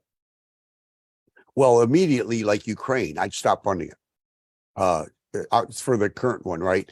I would also, our military budget. So we've got all of these soldiers, and instead of improving the, society, building the infrastructure, they're destroying societies. So we're paying them to destroy things. And then a handful of people, corporations go in later and they buy up the ruins and they rebuild it and they make profit off that. So war is a profit center. So what I would do as president and commander in chief is all of our troops would come home and we would build our infrastructure. We'd have mass transit. We'd have a transportation system that would be designed. Like, for instance, I own a truck that I need to do some things, and I own a car. So I've got all these vehicles, but the fact of the matter is it's the most inefficient system. These vehicles sit there 99% of the time, and I may only use it occasionally. And when I do, it's useful. I've got it. But boy, I would much rather pick up my phone, click, click, click, and the right vehicle shows up at my door just exactly when I need it, takes me where. Now that could be a public utility. So imagine that I don't have to worry about oil changes. I don't have to worry about engine tune-ups. All I do is go on my phone, grab. Now, when it's a public utility, these vehicles could be autonomous even. They could just show up where they needed, when they're needed, and they're working all the time. That's efficiency. So think about what that means for our environment. When you're using the vehicle's efficiency, you don't need as many. So I get picked up at my door to move me and my materials that I need to move from point A to point B. And maybe that point B is some sort of a subway system that takes me now to the downtown area where I want to go. Or maybe it's a high-speed rail that takes me to Los Angeles in a couple of hours, right? But all this system is a very efficient system. We would save literally trillions of dollars. If you look at healthcare, currently our privatized healthcare system, we spend twice as much as the next highest spending nation in the world. So we spend $6,000 more per capita than, let's say, France or Germany or the Netherlands, who have much better outcomes. We get the worst outcomes in the industrialized world and pay twice as much. What that means in numbers is this. We got 332 million people according to the last census. Let's just round it to 300 million. 300 million people times $6,000 times 10 years. That's a savings of $18 trillion. Our national debt's approaching 32, 33. I'm not sure exactly. It's going up so quickly. Who could keep track of it anymore? But think about $18 trillion. What could we do with that if we invested that in our families and in our communities? That's just healthcare. Military, we know what our budget is there, $850 or so billion annually. So that's what, in 10 years, I don't know how many trillions. Think about the savings there. We take those people, bring them back home, put them to work building our infrastructure. We now have an efficient infrastructure. We're not destroying the world. Other societies are going to copy us. We have to get to the point where we recognize we don't just have to do what's good for the American people. We need to spread it to the world. We need to help other people around the world who are struggling. We can't be divided, fighting each other. it's gotten to the point with transportation the way it is, the planet has gotten much smaller. We don't need all these artificial divisions that we currently have. So they've got the same needs we do, and we should support them, and then they'll support us. So we can transform not just our nation, but the world. Of course, you start by cleaning your own doorstep. You want to change the world, sweep your own porch, as the saying goes. So we're going to clean up right here at home. Other people are going to follow us. They're going to see what we're doing, and they're going to want to be a part of that. And those leaders aren't going to have any choice because those people are going to demand it. Right? I think that's a good message, but maybe that's a Jon Stasevich message, because I've traveled all over the world, and I think that other countries do their own thing, and that's the way it should be. I don't think people are modeling the United States of America. I think other countries are totally fine with their own autonomy, and they think that their model is the best model too. I mean, I think that we could probably learn from more countries than the other way around. Instead of us influencing, I think that we could probably learn more from other countries, and we would be a better country. Instead of us trying to set an example, we already have prosperous examples that we don't choose to follow because we have our own corporate interests. But I think that's part of the problem, is that we're so tied into the world economy that it's hard for us to set a positive example because we're so into everyone else's business. And I think it's really hard to, I mean, are you really setting a positive example? I think people just want people to leave them alone.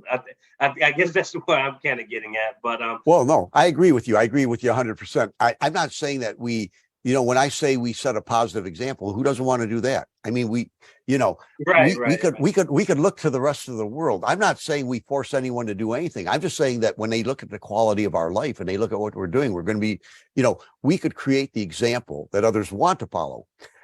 When it comes to, a mass transit system, a national mass transit system, we created a national highway system. Eisenhower did that. And look what it did for commerce. It transformed our nation. It put us on top of the world. We had the best transportation system in the world at the time. Now, we've fallen far behind since then. But imagine if we had a 21st century transportation system similar to what I described. I'm not forcing people to get rid of their cars. You want to keep your car? Go ahead and keep it. But you know what's going to happen? Our transportation system will be so convenient, so easy to use. It'll make so much sense that they're going to want to get rid of their cars. They might keep them just for, antiques or whatever, maybe to drive on Sunday. But over time, maybe over a generation or two, people aren't going to want to own cars. They're going to go, why would I do that? Why would I want to spend more money when I can have this efficient system meet my needs, right? Mm-hmm. And so I'm not just saying that we're going to go and tell anybody what to do. We're not in a position, and I don't believe in that either. But I believe that we have influence, and our influence is, our example. So we set up our society the way we want. Other people will look at us. They may make different decisions. They may find a better way. We may end up copying them, right? Corporations do it. They'll go and, let's say if Mercedes builds a better vehicle, you can bet that General Motors grabs that vehicle, has their engineers tear it down, reverse engineer it, and how come they're getting market share and we're not? So they copy one another because they want to be more efficient. They want to be more successful, obviously. And nations will do that. I like different cultures. I think different cultures are, I look at it as a positive. Our diversity is actually our strength because, for one thing, you get a different perspective on the world, right? We physically can't be in the same place at the same time. So you and I, even sitting where we're at, we see the world differently because physically we can't have the same view. So you're looking at one side of the screen. I'm looking,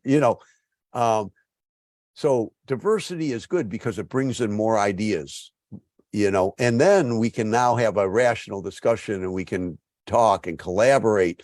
We want to cooperate, collaborate, and work together. That's the key to success in every endeavor, no matter what it is, whether it's the political system or a business, family. It's better when you collaborate and work together. So when you have that kind of structure, that kind of framework, that kind of mindset, and that kind of culture, that's what's going to drive, if you want to call it progress. Mm-hmm. But no, we don't want to, we're just the opposite of forcing people, is what I'm proposing. And in fact, I think I mentioned to you, I was a conscientious objector. Wow, if everybody were a conscientious objector, refused to pick up guns to shoot other people, we wouldn't have any wars. I mean, every individual could make that choice. I made it, right? But that's a personal choice. Some people, may decide that, they want to play a role in defense. But I think ultimately the world has to come together to survive. And I think that we're going to have international laws that kind of override local and national. You can do things, but there's some certain human rights that we all have to agree on. And that has to be global. And wars are one of them. We should agree not to destroy each other's nations. Yeah, that's true.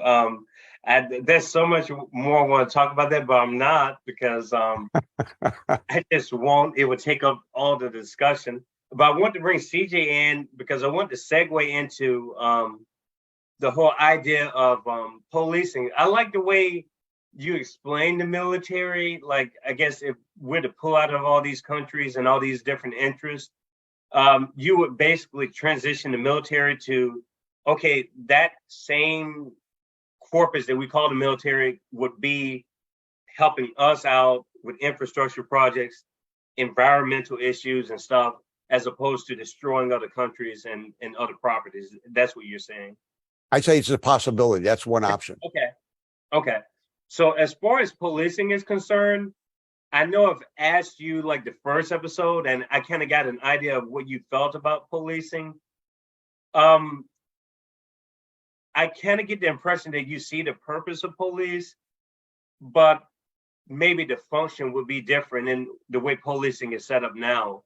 Are you for ending qualified immunity? Is a direct question I have for you. This is a question I've asked to every person that's running for president right now. Are you for ending qualified immunity, which would basically inhibit this sort of incentive to have this bad behavior when it comes to abusing the citizens? Well, I'm for responsibility. So as a nurse, we're human. We make mistakes. And I could potentially, as a nurse, have made a mistake that might cost somebody their health. There's that potential to make a human mistake. So I think intent is very important when you start looking at things like immunity. I think that we have to, when there's harm that happens, I think it has to be investigated.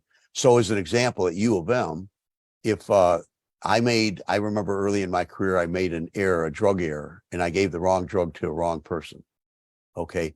We had a policy of self-report. So immediately when I realized I made a mistake, I went right to my boss.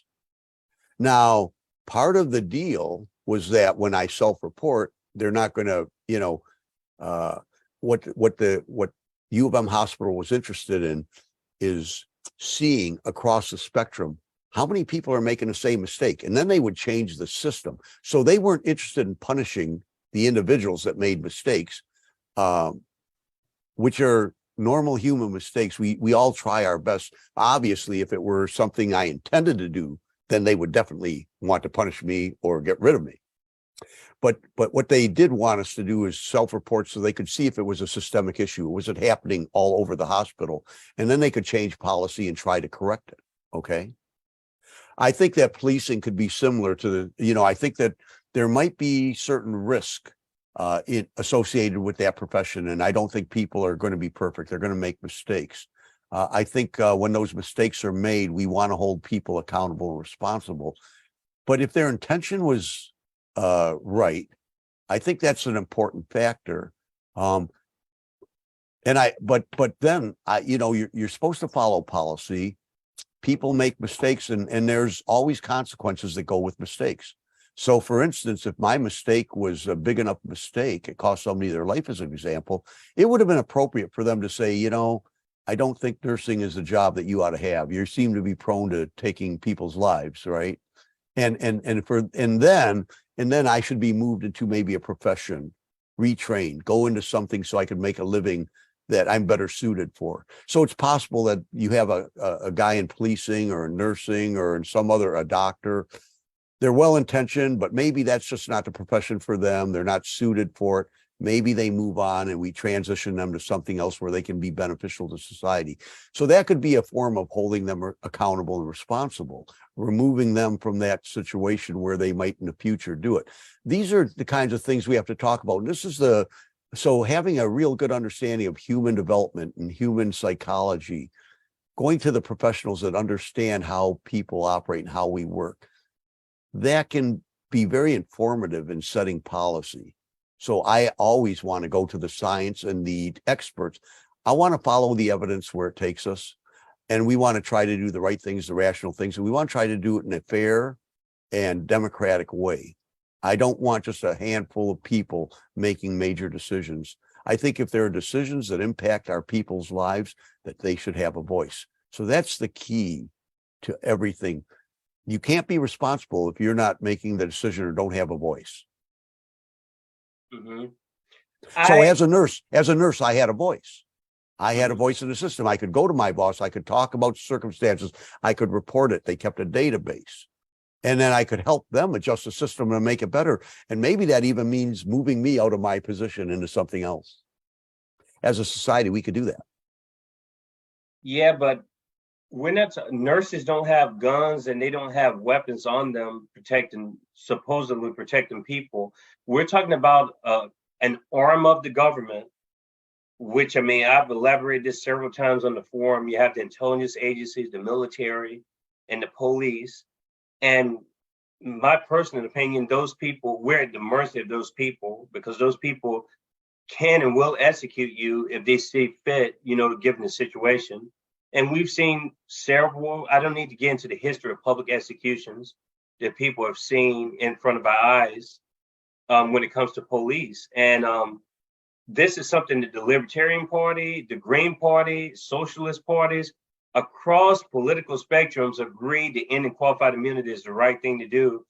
The two major parties don't want to end qualified immunity. And that's why I asked you that question, because to me, that is a significant, that would alter the behavior of those people who are in control, patrolling neighborhoods and, doing whatever they want to do now. I just think it gives police a lot of protection. That the police unions are amongst the strongest in the country because they have protections, but the everyday citizens don't have those types of protections. And that's why I asked that question. You seem to be limiting immunity, but not necessarily, you seem to have implied as case by case and not just ending qualified immunity for police, if I hear you correctly. Well, I think what I'm saying is that I'm saying that it's again, if you're asking for a yes or no answer to a complex question, this is a really complex question. And I think it deserves to really look deeply into the question. So let's imagine that we do have, let's say I say, okay, we're going to end immunity for the police. You say that would set an example. We know that the death penalty, one of the reasons that people are against the death penalty is because it really doesn't set the example. You kill somebody and put them to death, it doesn't lower the number of people that go and kill. They still do it. They still do it because there's so many factors that go into, murder, right? So, again, it's a complex question because when people have all of their basic needs met when they're children, we don't let any child fail. We make sure their basic needs are met. We make sure those families are taken care of. We make sure they have enough money to support themselves. All of those things play into, crime, right? And so, again, we're going to the root cause. So, I think it's an assumption to say that if we end immunity, we're going to have a better outcome. That may be true, but then again, it may not be true. I wouldn't say that what your thought there is absolutely correct. It might not be. I would be willing to discuss it and bring the experts in, evaluate it.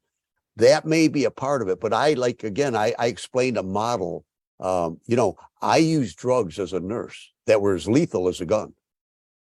And so I did have powers over people's lives. I could have very easily killed people with the drugs that I administered. Mm-hmm.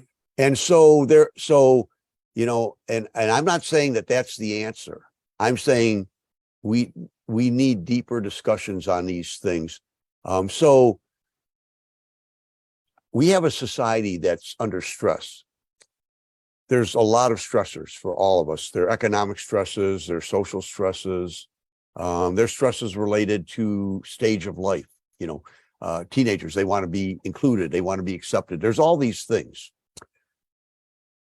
And so to try to put band-aids on things, hoping that it's the right answer, you may find that you do it and it doesn't change the outcome. Well, then you're kind of chasing your tail, right? We need to take a more practical approach, a more scientific approach to these problems. And see, this is the problem with debating as opposed to discussing.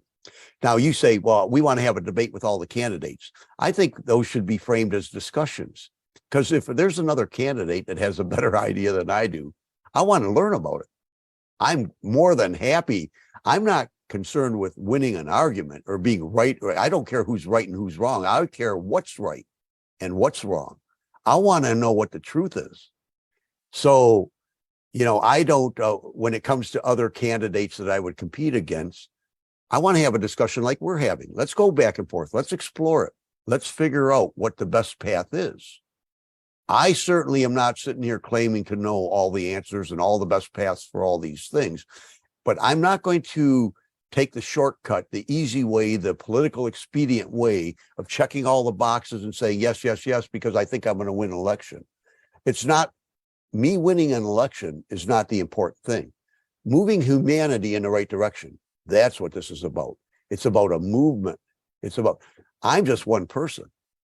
I'm not doing this for Jon Stasevich. As a matter of fact, this is complicating my personal life. I could be retired, enjoying my kids and grandkids, and here I am involved in a massive national campaign, right? So this is not for me, and it's not about me. This is about us.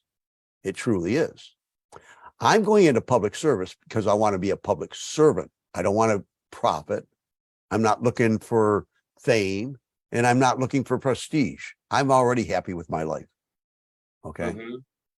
So I frame things differently. Now, in our culture, they're not used to that. What they want to do is they have all the check boxes, and here's this candidate, A, B, C. Okay, I'm checking 5 boxes for him, 6 for him, 8 for him. We're going to vote based on that. But although we know that our votes don't really count because we don't have the information to even know whether the voting system has integrity. Right? People are questioning the very system that elect people. I agree. I agree with that. But I want to ask CJ, as the director of marketing for Jon's campaign, do you feel like that runs the risk for a lot of people because people do want yes and no answers? I know you keep saying that, but people want yes and no answers. And for me, qualified immunity is a pretty cut and dry thing. I mean, it's like you either for it or you're against it. I don't see the issue with that.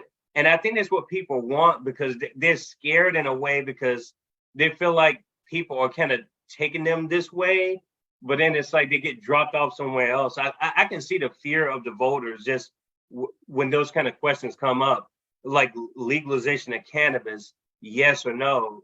I don't think people are looking for in between answers necessarily. They want like a yes or a no.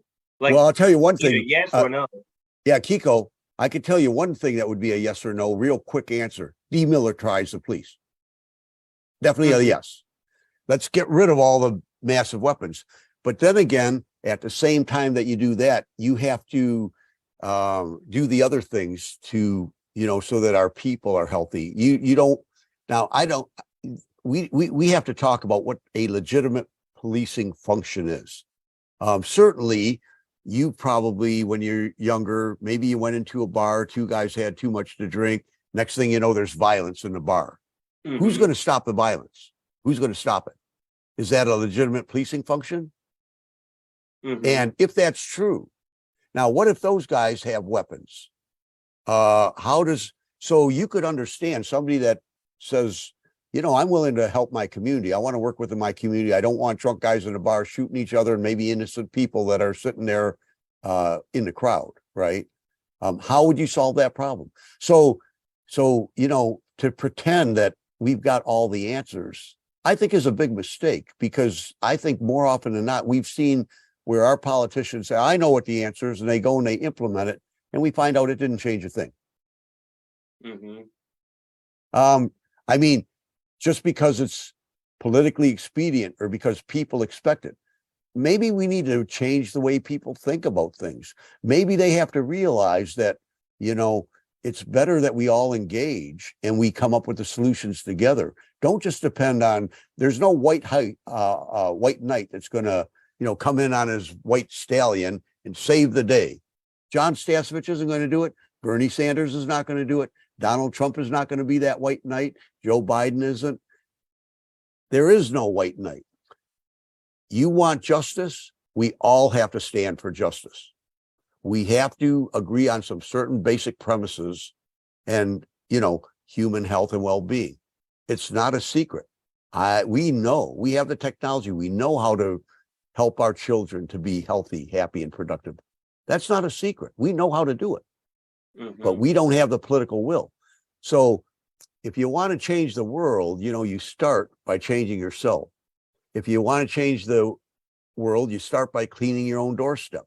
These are the that's what leadership does. Leadership, which is what I would be if I were a president, I would lead the people into thinking about changing the culture, to change themselves, to help their neighbors. All of those things coming together, that's going to be the way it happens, okay? Because I'm more interested in results than I am winning an election. Now, I know that may sound to some like a cop-out. It's no cop-out at all. In fact, it's the only thing that's actually going to work. And I'd be willing to discuss, if somebody tells me I've got the solution, I know this is going to work, and it's defund the police. I'll say, what does that mean exactly? And they tell me, we try it. Maybe it'll work, maybe it won't. I don't know. I'd be willing to give it a shot. I'd say if it's a step in the right direction and it's the expedient thing to do, I might say, yeah, let's do it. Because right now, the other plan is going to take longer, and that takes us one step in the right direction. Let's try it, see what happens. If it doesn't work, we can always undo it and go back, right? But the important part is the process and getting people engaged.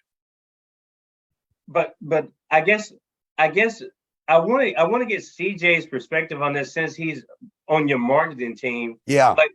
Do you feel that this runs the risk with Jon when it comes to, because you're going to get these questions constantly, not just on my forum. You're going to go on bigger platforms and they're going to ask you questions. And I wouldn't even say that the questions I've asked today have been gotcha questions. I just think that they're questions where people expect a certain level of expediency, because if you use the premise that people are being, I guess they're suffocating right now, they're marginalized and everything else. If we agree on that premise, then you would have to understand that people are looking for urgency out of their politicians. They don't have time to wait for 30, 40 minutes of incrementalism or 40 years of incrementalism. And when we talk about homelessness statistics and all this stuff, okay, so what are we going to do about the homelessness crisis? I mean, we don't have time to sit here and say, let's not be expedient about it. I mean, people need that though. They need the urgency, I guess. That's what the sentiment is on the ground anyway. Yeah, well, I mean, you talk about homelessness, bring the troops home. They could build homes. Mm-hmm. We're paying them anyway. Oh, let's let CJ go because he's got a Well, Clark, your voice, Mike. Oh, sorry. Is that better? Yep. Okay. My bad. The whole thing about framing issues, giving it context is really the most important thing that I'm picking up from the campaign. Whoever came up with defund the police was a moron. And I can't help but think it was the opposition that planted that. Really, we should be talking about is optimizing the police, making them better and more efficient and less volatile. Yes, demilitarization and what have you. But brought up an interesting point about the qualified immunity. The fancy term, ability, if you ask me. So again, I think it needs to be reframed. Yes, they've got immunity, which is, nobody's above the law. I mean, how did that ever get in there? Which is more evidence of a rigged system. And maybe it's, and I don't totally understand the process completely, but maybe they've got to tell these guys that, look, if you make a mistake, you're not going to go to prison and get the death penalty. I would never want to be a police officer or first responder of any type, because I have too much empathy. I have a photographic memory, and not be good for me to do those kinds of things, because I'd have a hard time getting, my conscience and whatever. But again, I think one of the things I've tried to help Jon with is we need to reframe these issues. And it goes both ways. I thought it was brilliant when conservatives decided to stop calling it the estate tax and calling it the death tax. Because what they effectively did was take something that was very specific and only applied to a few people, very wealthy people, and reframed it so it's like, oh my gosh, everybody dies, so everybody's paying a death tax? That's not fair. So, I support Jon with, you could say he's doing evasive answering. He's not really, doing yes or no. And I'd have to agree that we've really got to kick the discussion and the dialogue up a few intellectual notches to deal with complex situations. You look at the reality, of our society, which is heavily based on science and mathematics, but yet most people, have no clue about the science and the mathematics. They don't care. They're like, algebra didn't do anything for me. Occasionally I use geometry, if I'm a carpenter, to get a square corner, 90 degrees. Oh, I get that. But golly, we've Carl Sagan and so many of these brilliant intellectuals have kind of tried to pave the way that you cannot deal with complex situations with a yes or no answer. You're probably going to make the problem worse if you're working on a solution. And that's why we've got to come in. We've got to bring in the dialogue, the conversations. I read an interesting article the other day that basically talked about politics, and that the whole intent of our system was for diverse people of different backgrounds, different industries, different ways of making a living to come together with diplomacy, statesmanship, and the ability to compromise, to come up with the best solution. And what we've seen, not to name names or blame anybody, but back in the 90s in Newt Gingrich, never had a government shut down before. I want everything my way or the highway, and we're still seeing that today. That still looms over all of us, the debt ceiling. I mean, come on, what kind of construct is this? And you can't say, well, do you like supporting the debt ceiling? Yes or no? Who can answer that legitimately? So, there are a lot of gotcha questions, and that's kind of what's happened with the formatting. So from a digital marketing standpoint, what I'm trying to help Jon with, and his vision page, there's a lot of bullet points and everything. We're building out those to individual pages where ultimately we're going to share where Jon is now. But the amazing thing about being an intellectual and well, maybe not an intellectual, but being a liberal, one of the attributes of being a liberal is being able to change your mind when better information comes along, rather than the old conservative stay the course, resist change, blah blah blah. We're in a point at this point of humanity where if we don't get our act together, it's game over. I mean, we're coming up, with environmental tipping points that are catastrophic. It's the point of no return. And I know people are like, oh, all this drama and blah blah blah. But as an environmental activist for over 40 years, it's really frustrating to know the math and science, and that 2 + 2 always equals 4. And this injection of alternative facts, really, 2 + 2 will never equal 5. Never. Not in reality. But in these conjured up, separate realities that are being forced upon us by the media and everything else, and people in isolation coming out of a pandemic where they're lonely, they're confused, they're alone, they don't feel like they have equal rights and justice. All of these things are coming together right now at this point in time, and I think we can do more harm than good with a yes or no answers. They've got to be qualified, intelligent answers that hopefully ultimately lead to a solution. We know we've got centralized control systems that have been put in place specifically, to rig the system, and we've got to dismantle those. Or, as I said previously, we've got to design a system, an alternative system that works better for everybody. And like they say, if you build it, they'll come. And that's what Jon and I and everybody else in the campaign hope to do, is to try to inspire people to communicate, put down your stereotype that I'm this or that, look up in the dictionary what cognitive dissonance means, with all this identity stuff that we've got going on now, and why it's so painful, to change your mind about something and go, you know what?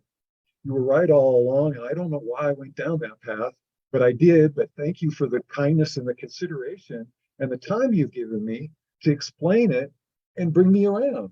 You can't accomplish those things with, yes or no. Just can't. Yes. This forum really tries to get to nuances and stuff, but I know with the political cycles and stuff coming around, the questioning is definitely different. I mean, I feel like Jon and I, we've had conversations to where we've talked more like on a human to human level, and it's not me like interviewing a politician like that. But I think it is important. I don't see these things as really yes or no's, but I think it's important to clarify positions. And I think qualified immunity isn't that. I don't know. Maybe that's where my positionality comes into that. It's just as a Black American and seeing people that look like me constantly abused. And it's not just the television. That's just what they show on television that's happening. This is happening to white Americans and everybody. I mean, I don't think that people have a good feeling when it comes to policing. I'm not talking about the police in the mall or the police that are there when you're at the bar during the fight. I'm talking about when you're there in your backyard having a good time and people smell marijuana and people just absolutely go ballistic because of what zip code you're in. That's the kind of stuff that's happening. And it's very contradictory to people, especially when you see the dispensaries are opening across the country. But then you say to yourself, okay, well, why come people like me aren't getting the benefit of that when we're the ones that are condemned most when it comes to that condemnation? Those are the kinds of conflicts that Black people have, a lot of Black people have, when it comes to just simple police. And we don't have the same experience with police as other people. We just don't. And I know that goes into socioeconomics too, because a lot of white communities have problems with police in their areas. And it's a class struggle. I completely agree with that. But people don't seem to be lining those two together, regardless of it being white people or Black people or poor people or whatever. The police are protecting the protected class, which is the 1%. And I can see that correlation. And it seems like your campaign can see that correlation too. But the immunity thing is put into context. I'm asking that question within the context of what we already know about the system, the corrupt system that we've talked about. So that's why I think people are wanting a yes or no to sort of get an affirmation as to where the campaign is when it comes to legalizing cannabis, ending qualified immunity, ending wars and stuff. I don't think it has to be like a yes, no, like a simple question, but there needs to be some sort of an explanation that leads to a yes and no. And maybe I am simplifying it by saying that it is a yes, no to begin with, but I don't think qualified immunity is that hard. I think that's a yes, no question, at least from my vantage point, because that does go into the defund the police situation. and you don't even have to call it defund the police, because when you end the qualified immunity, that is a step leading into, okay, well, people are not going to be wanting to be police as much, maybe, especially these quote unquote bad apples. They're not going to be wanting to join the police academies if they know that there are consequences behind their bad behavior.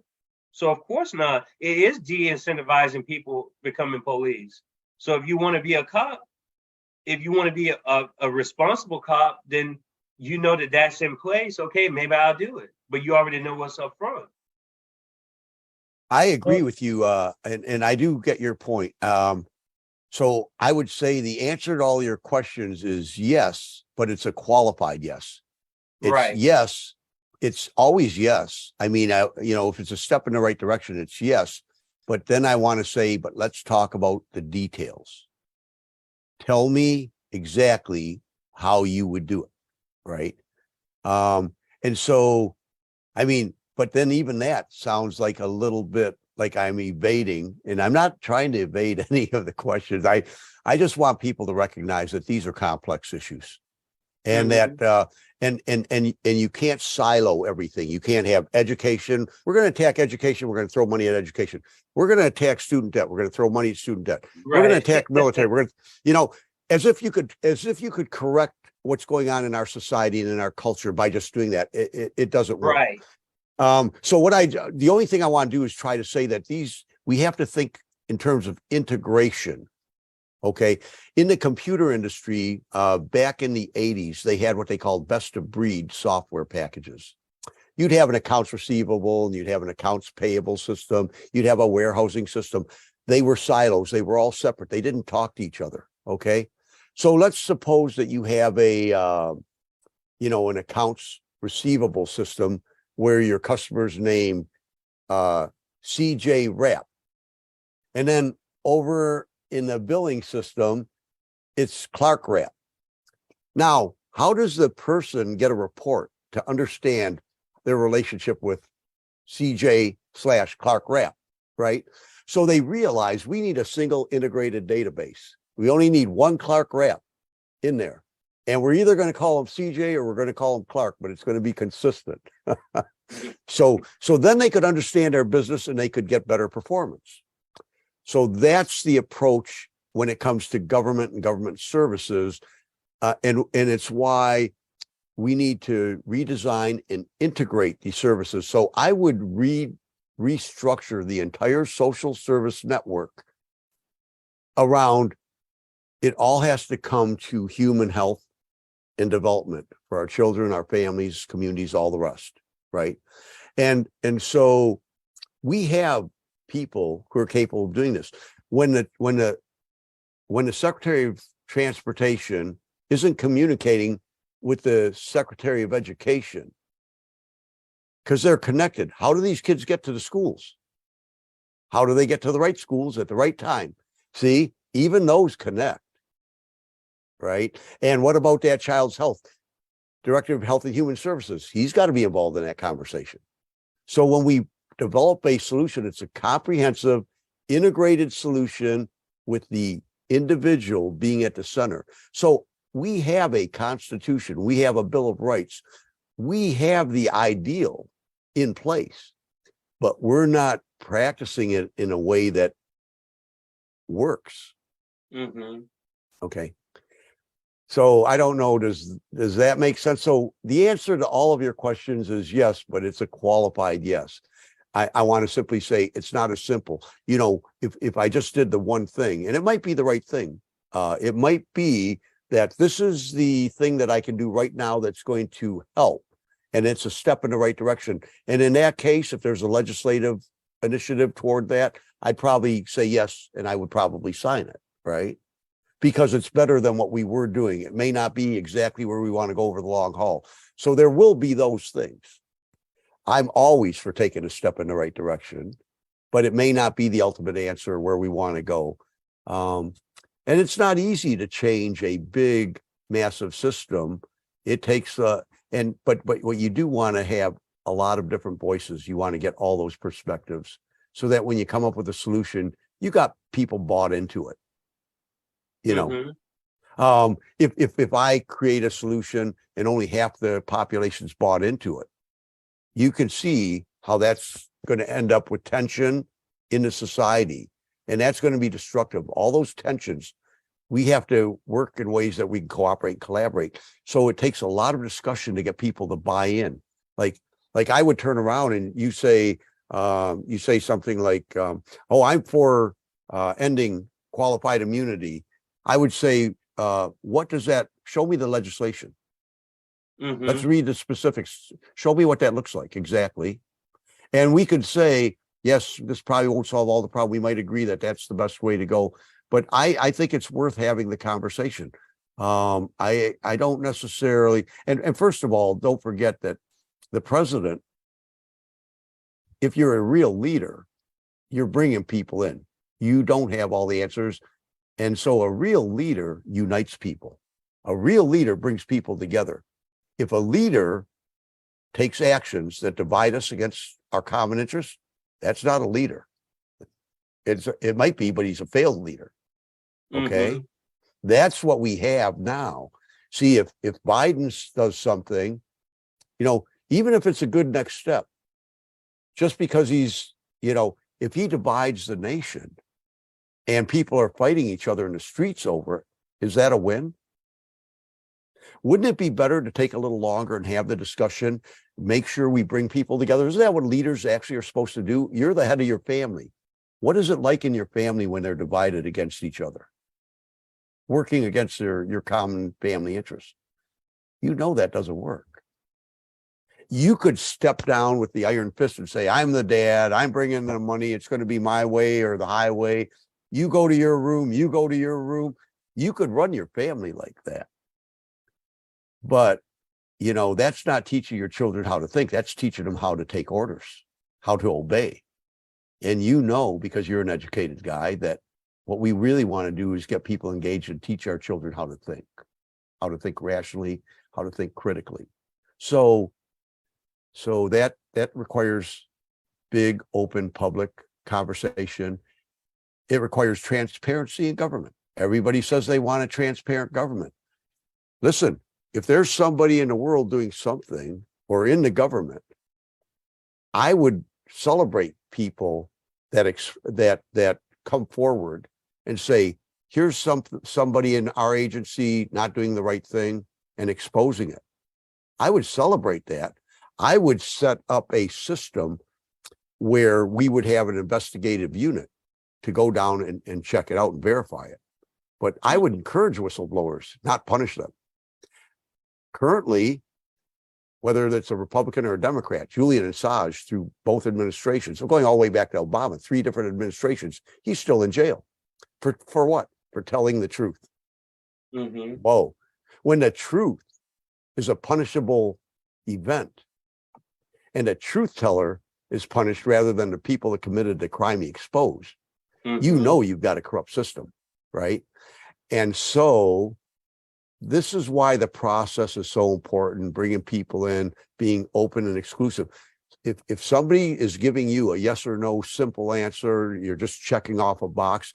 Yeah, that may work for some people because I understand the American people are stressed. They don't have time to look at the details, right? But this is where everybody can do something, no matter how little it is. You might say, Jon, I'll sign up for your ballot access coalition. I think it's a good plan, but I don't have the time. What I will do is when the ballot is released in my state to get you on a ballot, I'll sign it. That may be the extent of what they can do. Mhm. Some people may say, I can't contribute anything to your campaign to help you get the message out. I don't have the resource. I can barely put food on the table, or maybe it's even worse for them, right? But other people, yeah, I've got the resources and money. I'm willing to contribute, right? I only take contributions from individuals. So my campaign is completely different from what you get out of the 2 major parties and even out of the third parties.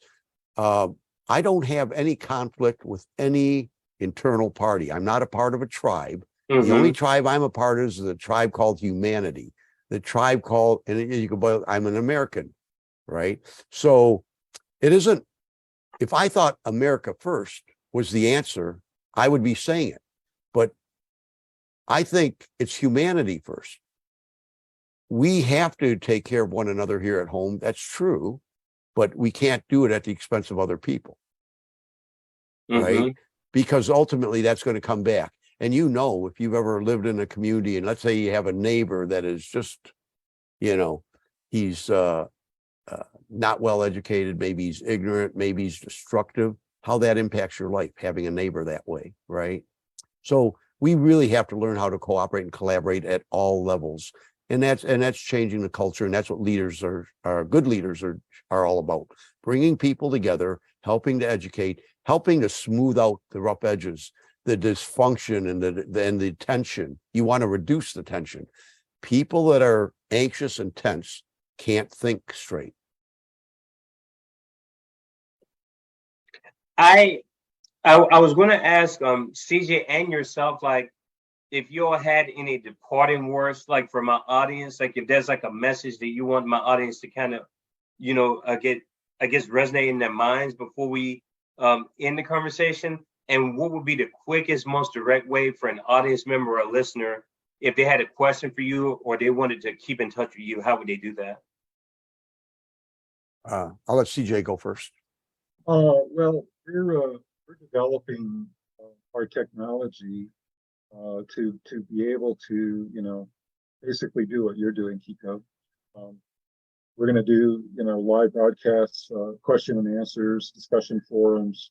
Again, I avoid the term, just like Jon does, debate, because where we are at this point in time,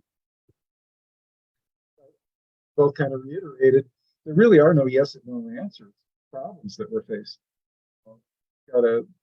We've got to go to that next level. We've got to be a little bit more intellectual, and that's one of those things that we're dealing as a daunting society right now is this anti-intellectualism that my beliefs are just as valid as your science and mathematics.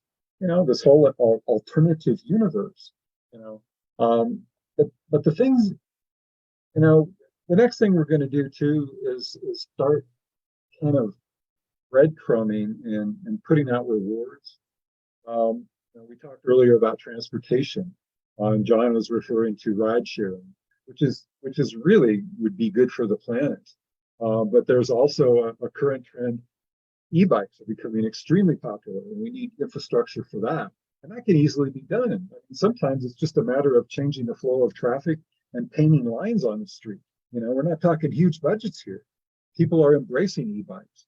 And the next level, where I personally think that automation and AI can come in and play a huge part, is eVTOLs, electric vertical takeoff and landing vehicles. My gosh, if we could have those on a rideshare basis. They're calling them taxis, right? Because the current lexicon for the average person is, limited. They don't. I've said eVTOL to people and they're like, "What? What's that?" But anyway, that potential. So there's the next level, and I think it's a campaign to do that breadcrumbing and kind of raise the bar and set some goals and share some ideas of what kind of society and technological world we want to create. Do we want more consolidation of wealth and power for the few at the expense of the many? No, that's not working. We've got to have, education, healthcare, the basics covered, food, shelter, and again, the potential for decentralization to make communities stronger and self-sufficient.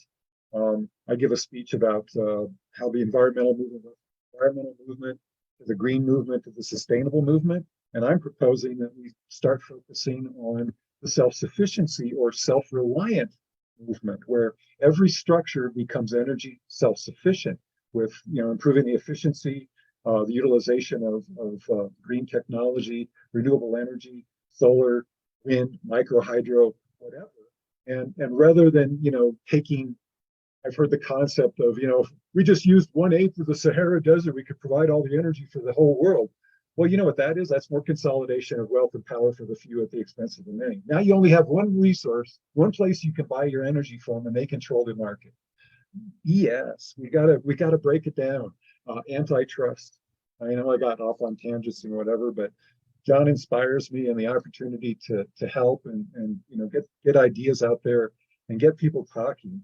And I'm trying to do things, to get people to participate. Even if all you want to do is like things on Facebook and share memes. Well, the campaign is setting up to be able to do that, to get the word out and get people thinking and talking. And at some point, we're going to encourage all kinds of call-in discussions and everything. It's one of the reasons why I'm supporting Jon and Jason, who's our super cool techie on the backside.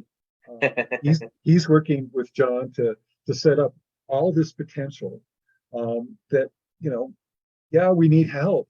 We need donations to do more press releases and get the word out and get people's attention so they can participate.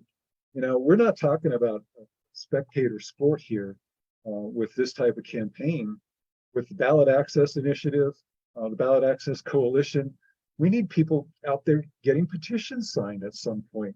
But the beautiful idea of the concept, which I refer to as Jon's legacy project, is that if you've got one petition and somebody's interested in supporting nonpartisan independence, well, here's a presidential candidate, here's a senator in your state, here's 2 representatives, here's the mayor and a city council member. You sign? Will you help us get these people on the ballot so that you actually are able to exercise your so-called freedom by having good choices rather than limited choices?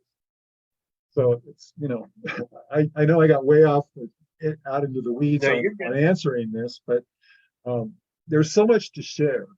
And a guy like me is it's a challenge to be able to get it all organized and get it out there and present it in a way that people can actually digest it. And yes, so we're going to take the vision page, the individual bullet points, or you could call it the platform, and we're going to elaborate on these things. And this is a great experience. Thank you very much, Kiko, because the proof in the pudding is right here with what we're doing. We're 3 human beings with different perspectives, different life experience, but yet here we are talking and sharing, and we have far more in common than we have differences, and that's really the essence of this campaign, is to unite people. Let's talk about the things that we all have in common, rather than that one weird little thing that it's the burr under our saddle today. What's the burr going to be tomorrow? You got all kinds of focus groups and think tanks working on that, believe me, right now as we speak. And my goal, or what would really make me happy, is when we get on the radar enough that they actually have to respond to what we're trying to do and what we're saying. And that is the disruption. And a lot of times people think being disruptive is bad and negative. But you know what? Sometimes it takes that one guy. I have a photographic memory, and what popped into my mind was there's this black and white image of all these people giving the Sig Heil, in Nazi Germany. And there's this one guy sitting there like this. and the caption in the meme is, be this guy, be that one guy. And what we hope to do is open up a forum for people to be engaged and to participate, and have it run in such a way that it's okay to disagree, but you still have to be civil. You still have to be kind. You want to start yelling at somebody and using profanity? No, we're not going to tolerate that anymore. That's negative disruption. So it's quite literally throwing water on the fire. In some cases, is what we want to do, and that's a form of disruption too. You just disrupted the burning process. Okay, so over here we might be starting fires, and over here we might be, getting the fire hoses out. Yeah. But that's the beauty of the campaign, and the only way we can really be effective is with participation at any level, every level that people want to do. Do we want huge donors? Are we going to develop a PAC? No. And Bernie proved that you don't need to do that. $7. You have $7? It's kind of like the old hippies and the panhandlers, spare change, man. you know, and but I think we can take it and we can leverage the support and participation and the style. And I would say it all boils down to leadership by example. And that's another reason why I'm with Jon's campaign, is he's demonstrated to me that he's got a huge potential for people to participate, because he leaves that door open. The definitive two-party system, the yes or no, the planks and everything else. I think it all feeds into the control and the manipulation of the population, the masses. All the distractions, the class war, this, that, everything else.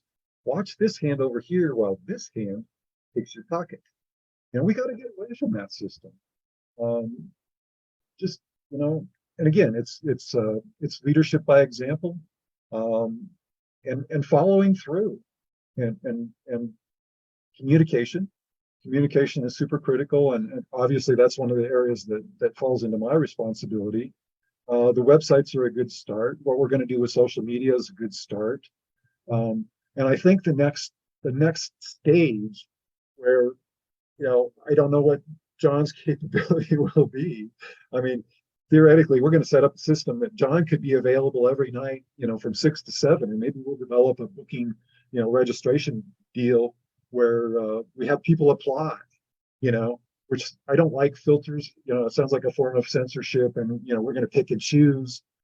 I don't think so. We don't have the sophisticated technology to, do the socioeconomic crap that Google can and Facebook can, and I wouldn't ask them for their help, because more than likely it's going to be tainted data anyway, manipulated data. But that's our goal. That's the next level, the next stage of the campaign, is to actually get participation, and at the grassroots level. This is a grassroots campaign. The communication and technology capabilities are out there. They just have to be used.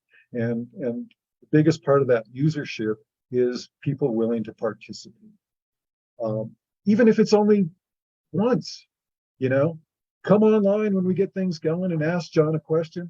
And what an amazing thing, how historical at some point to be able to look back and say, I asked Jon that question, and I'm a part of the movement, and I've made a contribution. I've made a positive contribution to society, my community, and my family specifically, because the information has been presented in such a way that it makes sense.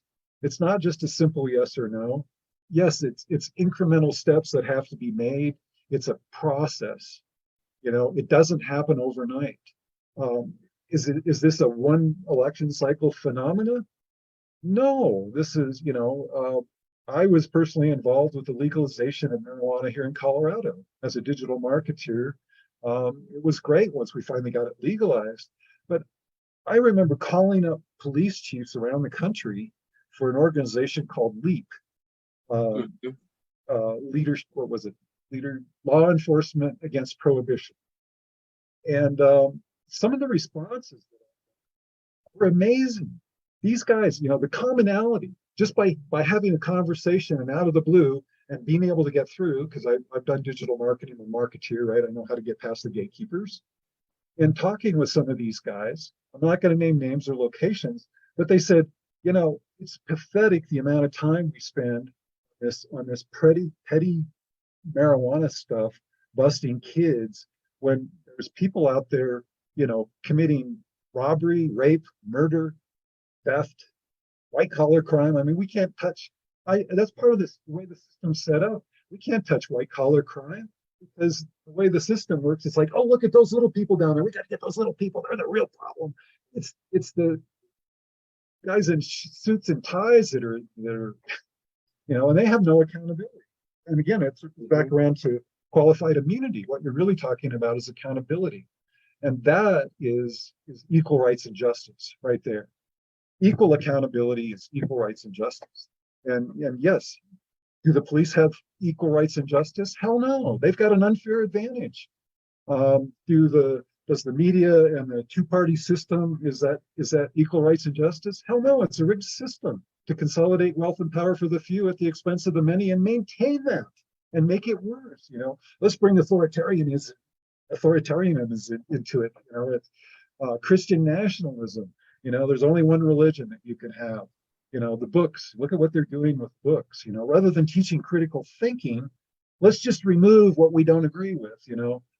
They say, oh, we're anti-censorship. Well, what are you going to do next? Burn those books that you confiscated?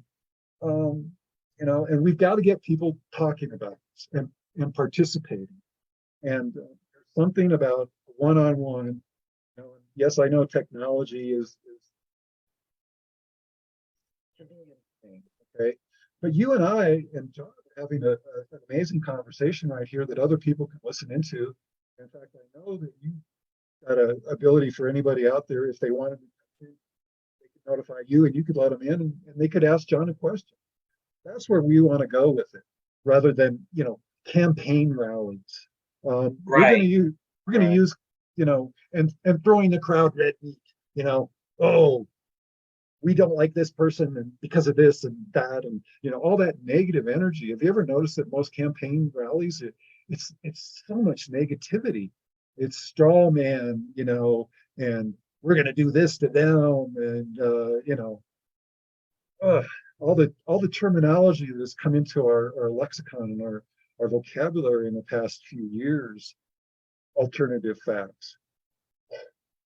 They reframed lying. That's what they did. They reframed telling lies. Well, we have alternative facts. No, we have lies because we don't agree with reality.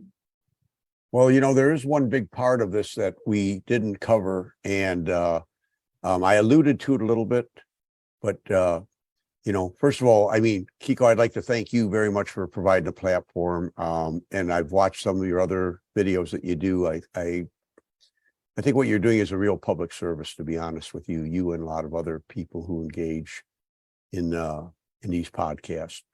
But in our campaign, we don't want to blame individuals for the problem, because one of the big things that we like to impress on others who do blame people. Warren Buffett happens to be very successful in the capitalist system. He does what the system demands, and he's made a lot of money. He's very good at it. I don't view him as a bad guy. I don't want to blame him. I'd actually like to engage with him and bring him in and talk about new alternatives and new solutions. I think he's a brilliant guy in many, many ways, right? So it doesn't work when you start blaming other people. You need to engage everybody, and you need to bring them in to solve the problems that we have. So we all operate within the context of a system, and we do things that we have to do to survive. And I talked alluded to it when we talked about the military, and they have to build bombs. They have to go to war and blow up bombs so that they can build more and keep us employed. So it makes no sense in the context of a system to blame these individual people. They have to operate, they have to survive, and they're doing their best. So I guess my parting words is, let's come together. Let's stop blaming one another. Let's engage and talk, much like Clark said. The blame game is destructive. It doesn't do any good, and it doesn't solve any problems. And there's way too much of that going on across the spectrum, across the political spectrum, and even within communities and families. Let's start learning how to communicate effectively, talk to one another. Let's start loving one another. We deserve to love one another. We're all worthy. Every one of us is worthy. And so I guess I'd like to maybe end with that, if you don't mind. Beautiful people.